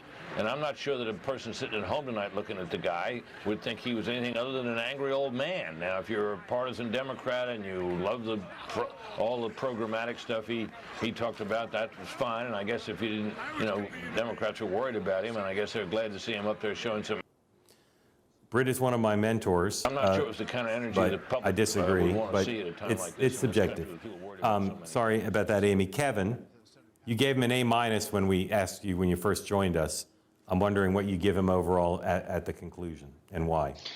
Yeah, I think the A- is on substance. I think if you look at how you piece together all of the key components of a message that's really going to activate your base, and then also pivot and start to reach out, engage the most important swing voters that are going to make a difference in battleground states around the country. I still think he did a very good job on the substance. I started off with a very low grade on performance and on delivery. I probably was at like a C- just because he started so slow. And in many ways, I think what Britt Hume was referring to sort of reinforced some of the concerns that many people would have about the age. But I think there was a part of this speech where he actually got stronger. And you could tell he was starting to embrace the back and forth, like as you mentioned, the colloquy with Congress. He sort of was like kind of like a stand-up comic who's like, all right, I'm going to use this heckler to my advantage to get a couple of laughs out and sort of use the sort of contrast of a heckler to sort of work to my advantage. I still say that this would have been a much better speech if they had focused on keeping it to 30 minutes. It tended to go on too long, and he started running out of gas there at the end. And if you read the speech, if you read the speech, the content at the end was very, very well written. Yeah. But it was delivered in a very haltingly manner. Like I was looking at him like, oh, this is a really great ending. And then he kind of stumbled a little bit as he was coming across the finish line. Look, but here's the thing, I think, where it probably had the most impact as far as like the White House goals. Speeches, debates, and just campaigns overall. And let's drop the pretense this wasn't a campaign speech. It was. And I don't even you say that as in critical way. They're always political.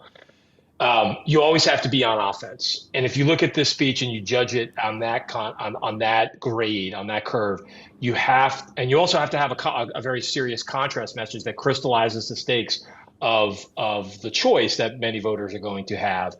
And I think this speech did that. I think it energized the core activists, and there was enough in there for the core swing voter on the economy and healthcare and all of those things. Now, here's where I would say I think the enduring impact, I don't necessarily think it's going to move the needle. I'm a skeptic when it comes to State of the Unions overall, because I think they're kind of like the political cotton candy in that they tend to melt on contact. 48 hours from now, are we going to be talking about any of this? I don't think so. But Kevin, I take what everything you said. Let me just say quickly, the reason I listen to Britt is because although I disagree with what he said in this case, Britt is often, in this election cycle and in general, more openly honest than some when he thinks the Democrats have done a good job. And he didn't feel that way apparently tonight, but he has in the past. So I was curious to see where he would go. Kevin, I agree with you about the enduring impact in many respects, but Amy and I think both agree that we're not going to hear nearly as much from donors and electeds. Are we going to replace Joe Biden? Does Joe Biden have enough fight in him? Like, this is a placeholder for, I don't know how long, but for a not insignificant amount of time, the White House is going to be on high on this and have the confidence at the White House, at the campaign, at the DNC, talking points. They're not going to be wringing their hands over, can we win with this guy after this speech, at least for now. Does that make sense? At least for now. Yeah, at least I would agree with that. I say at least that ain't nothing compared to how they might have come out of this, right? No, that's right. I think if you're looking to get some level of momentum, and that's like the campaigns and like news cycles, they all require that you have an engagement effort like this, and you make a meal out of a morsel. And so I think with this speech, I wouldn't say it's a morsel. It's probably not. That's probably being too harsh. But I think they definitely have a good moment here now. The question is, could they deliver this Joe Biden twice a week, 3 times a week all the way until November? That's where I remain a skeptic. And so I think they had a good night. Yeah. They set some high expectations. They met them. And the big question is are we going to have any really enduring effect after the next 48 hours? I just always count myself as a skeptic on that. I agree with what you just said. And of course, he took off many days at Camp David with a core group of advisors focusing on the speech. And again, they kept under wraps the dramatic beginning. They kept under wraps how often he was going to reference Donald Trump. They can't do that, obviously, every day. And you said 2 or 3 times a week. I think they'd be lucky if they did it once a week. But for now, he demonstrated a lot of stuff tonight about which there was skepticism. Kevin, and don't underestimate the beginning, Mark. I feel like the beginning was super strong. I know Kevin thought he started out very slow. Yeah. But yeah, and that's when you're capturing your audience, and I think he came out very strong. He leaned into the political fights. And I think that was red meat for his base. What was the other topic? He started with immigration, with Ukraine, abortion, and what was the third thing at the top? I can go look. A lot of democracy. January 6th. Yeah, January 6th. So again, they didn't let it leak out. And no one would have guessed that that's what he was going to do. No, not one person. To start the way he did was super bold. And sophisticated Democrats, including members of Congress, they're just going to be jazzed by that because it shows a creativity, right? One of the raps against them from the bedwetters and the hand-wringers has been they're not doing anything different. They're behind, and yet they don't act like they're changing up their tactics or their strategy. This night, that was a big thing. That was a bold thing. I think it's the boldest beginning of a State of the Union I can remember. And that's going to, again, Kevin's right, I think, doesn't mean any normal person's going to care about that even today, let alone in 3 days. But for the party activists, for the donors, for the members of Congress, for the governors, that shows that they are thinking creatively about how to take the fight to Donald Trump. If you've got a question or comment, I see some hands up, so we'll do that. Let's get your all's input here while we wait for Senator Britt. When she comes on, we're going to listen because I'm super curious about how she delivers what is a very well-written speech. And questions or comments starting with Jerry. Jerry, go ahead. Hi, I'm unmuted. Hi. I was amazed. I'm a moderate Republican. I was amazed that how well he did. There were a couple of things that I watched these speeches from everyone, and one of the things I am concerned about throwing the Supreme Court under the bus. I wish he would have come out stronger in supporting our institutions, the FBI, the all of the institutions that seem to be under fire. And the other thing that to me was kind of missing is there was a lot of aspirational stuff, but not a lot of specific ways to accomplish those things. Yeah.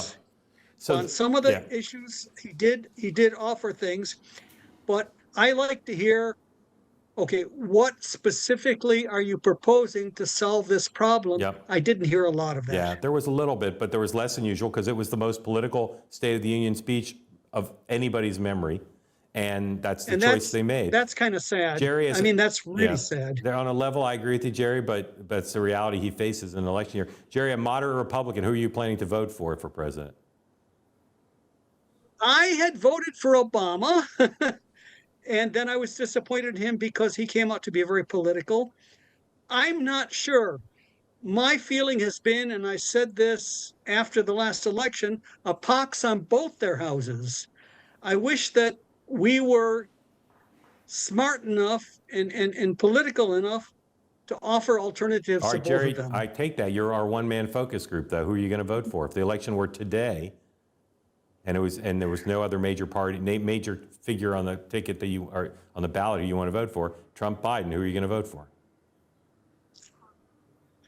If I had to make a choice today based on policies, you know, let me put it this way. I'll tell you who I'm going to vote. Let me say one thing in advance. Yeah. Anybody can say anything. What counts to me is results. I'm older than Biden. I was born 3 years before FDR Jerry, died. you're killing so me I've with been the through a lot. suspense, Jerry. You got to tell us. Okay. Just you give us a name, Biden or Trump. Who are you going to vote for? Trump. Trump. All right. Why? I'm curious why.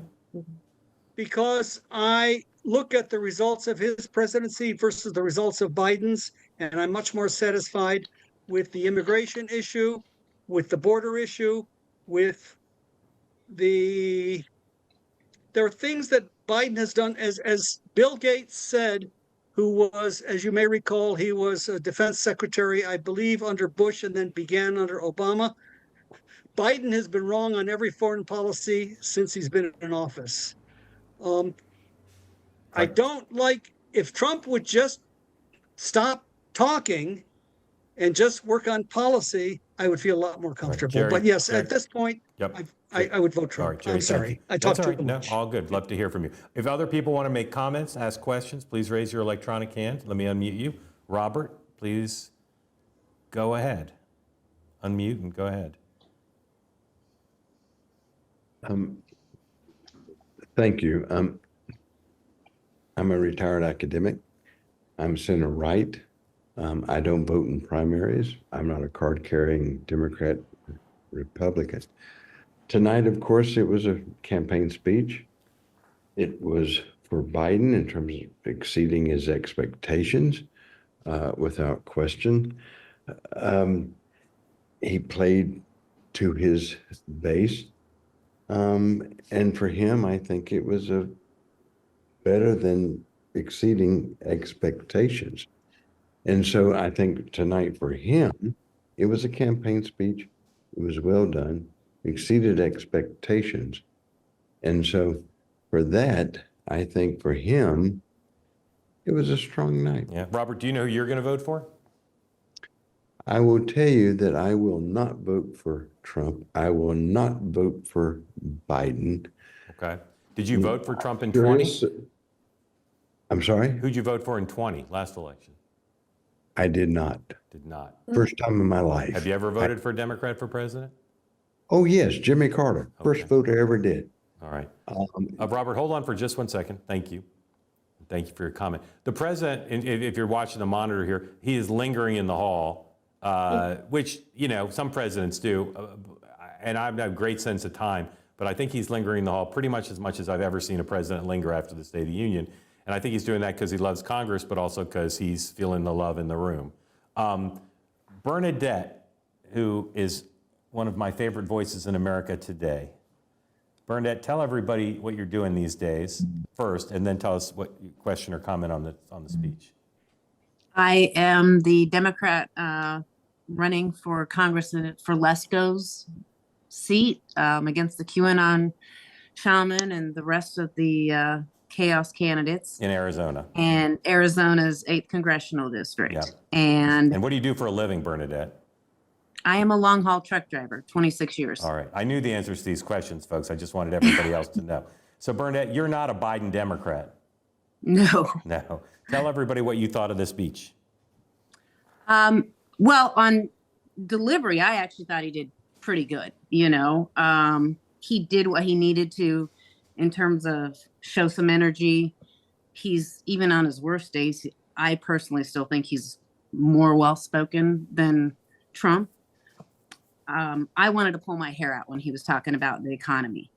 The blue-collar, what's left of us that have not already left the Democratic Party, I just wanted to, seriously, stop telling me how great the damn economy is, because you know what? It's not working for a lot of people.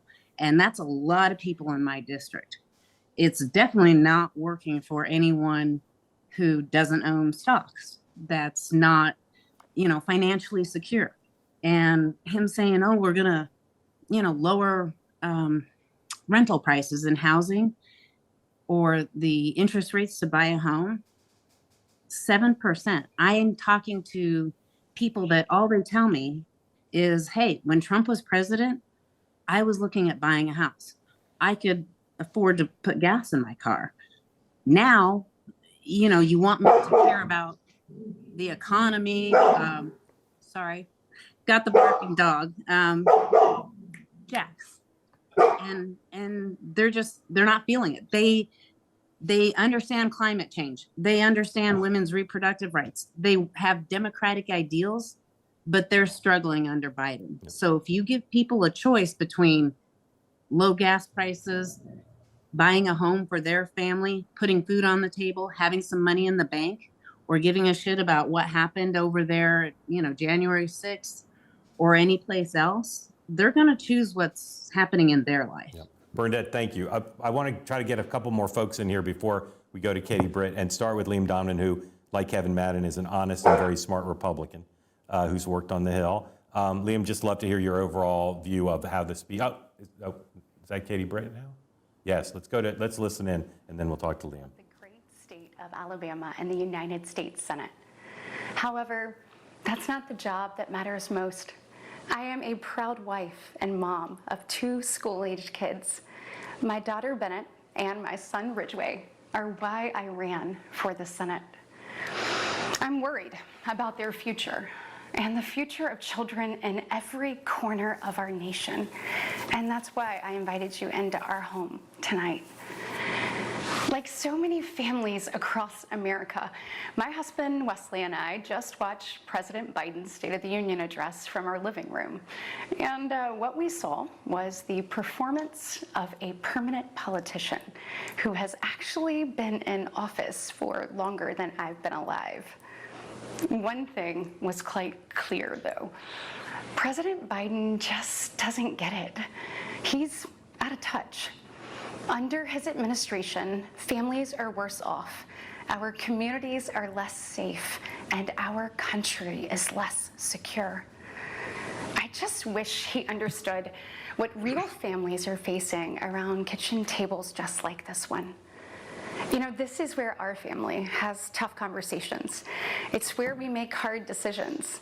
It's where we share the good, the bad, and the ugly of our days. It's where we laugh together. And it's where we hold each other's hands and pray for God's guidance. And many nights, to be honest, it's where Wesley and I worry. I know we're not alone. And so tonight, the American family needs to have a tough conversation, because the truth is, we're all worried about the future of our nation. The country we know and love seems to be slipping away, and it feels like the next generation will have fewer opportunities and less freedoms than we did. I worry my own children may not even get a shot at living their American dreams. My American dream allowed me, the daughter of two small business owners from rural Enterprise, Alabama, to be elected to the United States Senate at the age of 40. Growing up, sweeping the floor at my dad's hardware store and cleaning the bathroom at my mom's dance studio, I never could have imagined what my story would entail. To think about what the American dream can do across just one generation, in just one lifetime, it's truly breathtaking. But right now, the American dream has turned into a nightmare for so many families. The true, unvarnished state of our union begins and ends with this. Our families are hurting. Our country can do better. And you don't have to look any further than the crisis at our southern border to see it. President Biden inherited the most secure border of all time. But minutes after taking office, he suspended all deportations, he halted construction of the border wall, and he announced a plan to give amnesty to millions. We know that President Biden didn't just create this border crisis. He invited it with 94 executive actions in his first 100 days. When I took office, I took a different approach. I traveled to the Del Rio sector of Texas. That's where I spoke to a woman who shared her story with me. She had been sex trafficked by the cartels starting at the age of 12. She told me not just that she was raped every day, but how many times a day she was raped. The cartels put her on a mattress in a shoebox of a room, and they sent men through that door over and over again for hours and hours on end. We wouldn't be okay with this happening in a third world country. This is the United States of America, and it is past time, in my opinion, that we start acting like it. President Biden's border policies are a disgrace. This crisis is despicable. And the truth is, it is almost entirely preventable. From fentanyl poisonings to horrific murders, there are empty chairs tonight at kitchen tables just like this one because of President Biden's senseless border policies. Just think about Lake and Riley. In my neighboring state of Georgia, this beautiful 22-year-old nursing student went out on a jog one morning, but she never got the opportunity to return home. She was brutally murdered by one of the millions of illegal border crossers President Biden chose to release into our homeland. Y'all, as a mom, I can't quit thinking about this. I mean, this could have been my daughter. This could have been yours. And tonight, President Biden finally said her name. But he refused to take responsibility for his own actions. Mr. President, enough is enough. Innocent Americans are dying, and you only have yourself to blame. Fulfill your oath of office. Reverse your policies, end this crisis, and stop the suffering. Sadly, we know that President Biden's failures don't stop there. His reckless spending dug our economy into a hole and sent the cost of living through the roof. We have the worst inflation in 40 years and the highest credit card debt in our nation's history. Let that sink in. Hardworking families are struggling to make ends meet today. And with soaring mortgage rates and sky-high childcare costs, they're also struggling to how to plan for tomorrow. The American people are scraping by, while President Biden proudly proclaims that Bidenomics is working. Goodness, y'all, bless his heart, we know better. I'll never forget stopping at a gas station in Chilton County one evening. The gentleman working the counter told me that after retiring, he had to pick up a job in his 70s so that he didn't have to choose between going hungry or going without his medication.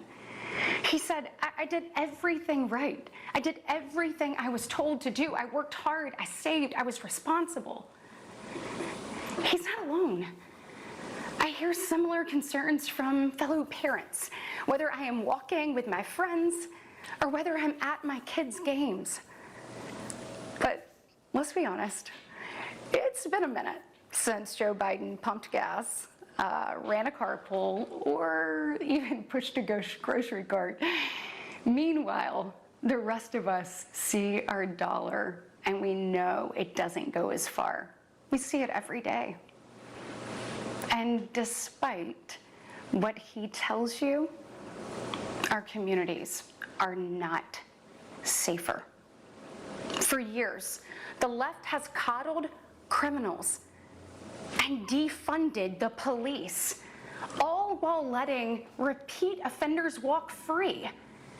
The result is tragic, but foreseeable. From our small towns to America's most iconic city streets, life is getting more and more dangerous. And unfortunately, President Biden's weakness isn't just hurting families here at home.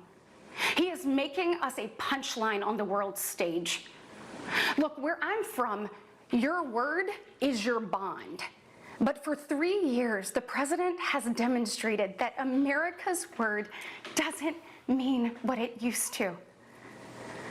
From abandoning our allies in his disastrous withdrawal from Afghanistan to desperately pushing another dangerous deal with Iran, President Biden has failed. We've become a nation in retreat, and the enemies of freedom, they see an opportunity. Putin's brutal aggression in Europe has put our allies on the brink. Iran's terrorist proxies have slaughtered Israeli, Jews, and American citizens.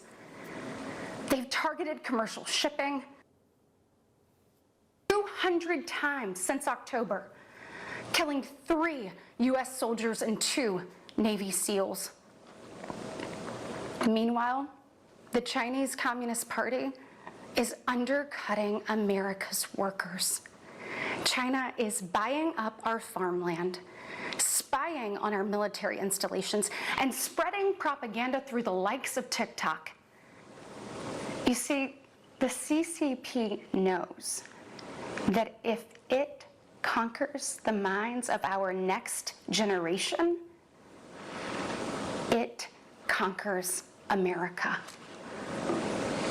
And what does President Biden do?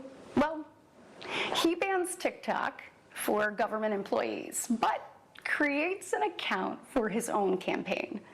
Y'all, you can't make this stuff up.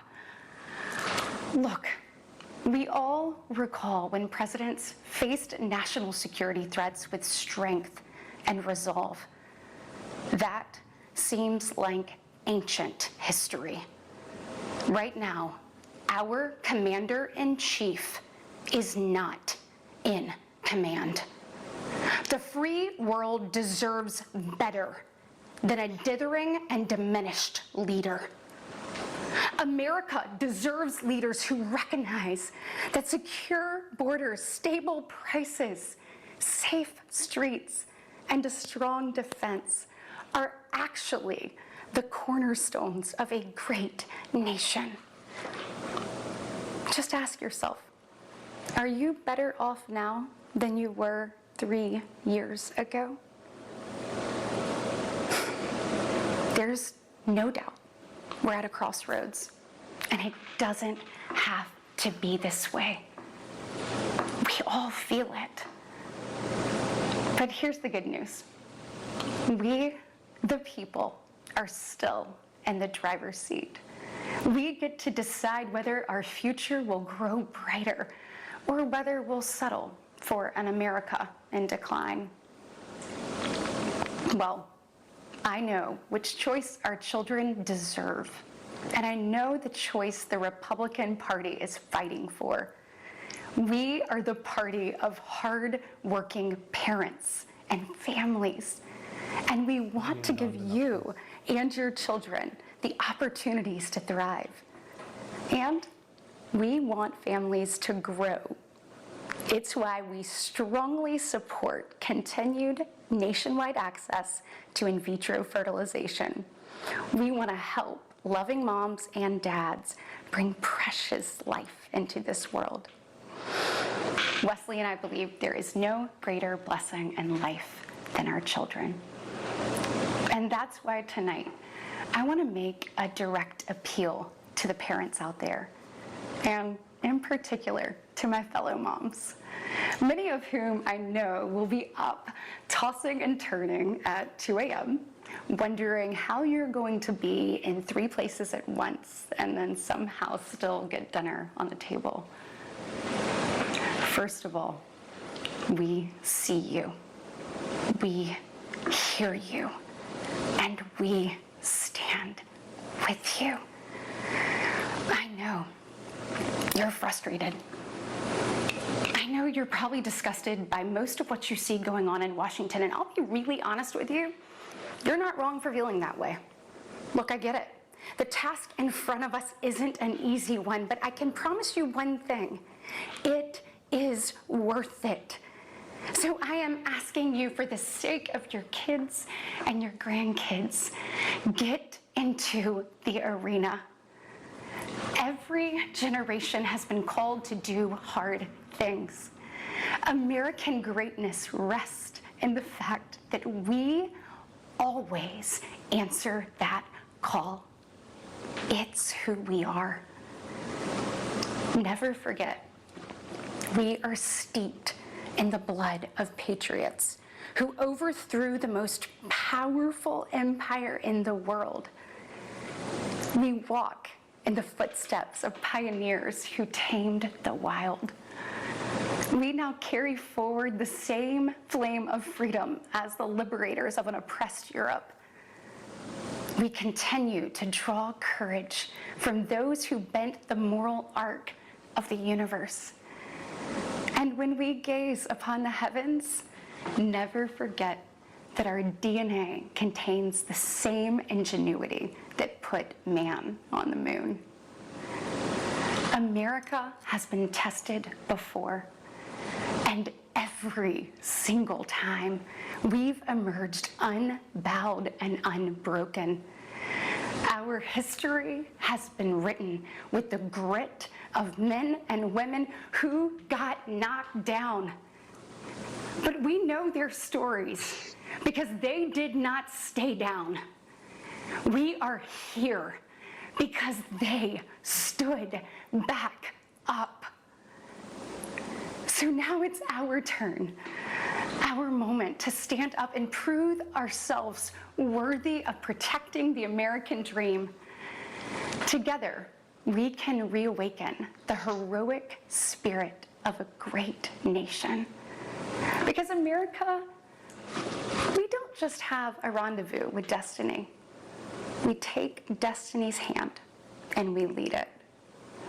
Our future starts around kitchen tables just like this, with moms and dads just like you. And you are why I believe with every fiber of my being that despite the current state of our union, our best days are still ahead. May God bless you, and may God continue to bless these United States of America. I don't know how America is actually going to respond to Katie Britt. I know from the chat here on our Zoom, I know from my inbox and from social media, she inspires a lot of strong feelings, or at least that performance did. I got a text from a very smart Republican who knows that I've suggested Britt's going to be the VP, who said, rest in peace, Katie Britt is VP. And I got a text from an equally smart Republican who's close to a lot of Trump people who said, well, it turns out you were right. She's going to get it. So let's start with Katie Britt. Mark Katz, Democrat, Liam Donovan, Republican. Start with you, Liam. Just we'll get to, I want to hear from you and Mark on Biden, but what did you think of Katie Britt tonight? First of all, I'll say Katie's dynamite. Like, she's going places. She'll be around for a long time. This speech was not meant for me. It was not meant for this room. Yeah. She's not even speaking to the usual audience of one, which is, I think, kind of interesting. You know, we're used to people speaking with one guy in mind, particularly when they're interested in the Veep stakes. She's clearly looking at a different constituency here. I have to talk to my wife to see what she thought of it, because I know for a fact this was not meant for me. I'm not supposed to get it. I think there's, Kevin and I were sketching out what this SNL cold open is going to look like and who's going to get cast as her, because that's clearly where this is going. But I think there could be an interesting feedback loop where, the left and the smart set key off of her, make fun of her, lampoon her in a way that actually builds her back up with the right. So that's where I'm watching. I think it's a forgettable speech. Usually, that's what the responses are. It's you're set up to fail. It's where rising stars kind of go to be forgotten. But that's, if this has a long tail, it'll be, her being picked on and the response on the right of that reflex to protect your side, I think could boost her in a bit. The Republicans, or the Democrats rather, who are texting me and saying she's Sarah Palin 2.0. She's a really smart person, and they may not have seen that in the speech, but they're making a mistake there. The other thing I'll say is, as you said, this is a hard assignment.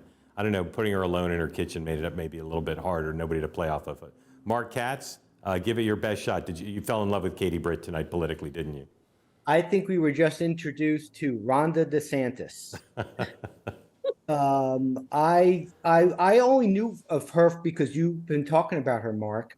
And I thought she was preposterous and could not have, like a bad soap opera actress, who did not, I dismissed her. When I first saw Sarah Palin, I was scared as a Democrat. I was like, here's someone with charisma who knew what she was doing, who had a message, and she flamed out. Maybe she's the opposite, and she'll have the opposite trajectory. But I did not see someone to be taken seriously in that in her tonight. The reality is, I'm not going to back off my prediction just because I resolved when I made it I would never back off. But I could imagine, because all Donald Trump cares about is central casting and picking somebody that wows people, I could imagine him seeing you on this and hearing other voices saying, she's not scary, and not picking her for that reason. So screw you, Mark Katz. Amy, what'd you think? I don't know. I mean, you're exactly right. She's a very smart, obviously rising star in the party, but I thought that was a cold open for SNL. I mean, in the making. So it could be like the Sarah Palin one with Tina Fey, where they don't even need to change the words; they just have her. The combination, at one point she was of smiling and crying was a little much for some people. Yeah, and whispering at one point. It was like, I see dead people kind of vibes to me. All right, Kevin, come in and maybe the big Brit defender. Go. Well, I think if the goal was to two audiences, and I think Liam has alluded to both of them. I think it's Jacqueline Madden and her Bible study group are going to love this performance. They're going to, and I think the backlash from folks who are critics on the left is going to be exactly the sort of rocket fuel they need to defend her. And then I think, I think you might be right, Mark, that Trump is very susceptible to the chatterati and people saying, maybe some critical things and picking up some of that critical things. But I think the audience that she had tonight was Trump, and I think that's why it was the topics that she chose, the attack, the very sharp attacks on Biden. All of that sort of was very geared towards those two audiences. Yeah. And I think a lot of other folks will miss the appeal. But I think the criticism from those folks on the left is going to be exactly that, is what makes some of these folks, these base Republican and Christian conservatives, really start to dig in and support her on this. Yeah. Speaker Gingrich is with us, so let's bring him on. Thank you for making time. Did you watch a speech at home, the President Biden speech? Speech? So I did. Generally, I was inspired. All right. Generally, it's been seen pretty favorably here by people, including the Republicans. What are just from a purely political point of view? It wasn't a perfect speech, but just if you're thinking from the point of view of Team Biden, what are the two best things he did tonight for himself politically? He didn't fall asleep. And I think that was very important. Look, the number one question was, could he get up and talk aggressively and intensely for that length of time? And with the singular mistake of confusing the USC coach with the woman who was killed in Georgia, he didn't make any major mistakes. He didn't fall apart. And then he stood around afterwards and looked like he was engaged and liked it and so forth. Mr. Speaker, So just on that point, more than that, he came across as a fighter, right? Well, I was going to get to that in a second. Yeah, okay, go ahead. And the thing that most struck me, and I don't know if it's explicit in terms of the Biden team, but this was the closest to Harry Truman, and maybe the only rational strategy given where Biden is in the country right now. If you go back and look at Truman, who was so far off that Gallup quit polling in September because it was so obvious that Dewey was going to win. And Truman had this ferocious, unending attack campaign that defied the establishment, but gradually penetrated the country. And maybe in that sense, what you saw tonight was the beginning of kind of a Harry Truman version of Biden. And the question then will be whether or not the country believes it. I think the challenge I think Biden tonight had a pretty decent evening.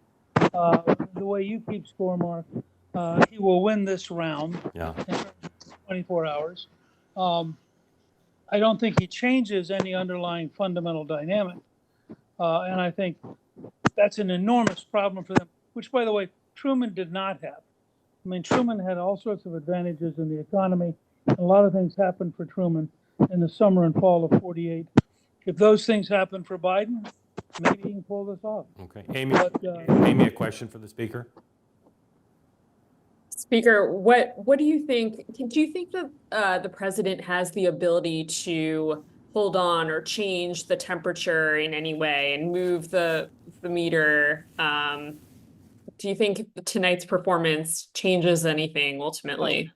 No, I think tonight was all danger and no upside. If he had failed in a significant way, it would have been a memorable speech. The fact that he did okay makes it sort of a normal State of the Union, probably the most partisan State of the Union in modern times, but a normal State of the Union nonetheless. In that sense, I don't think there's a very great advantage.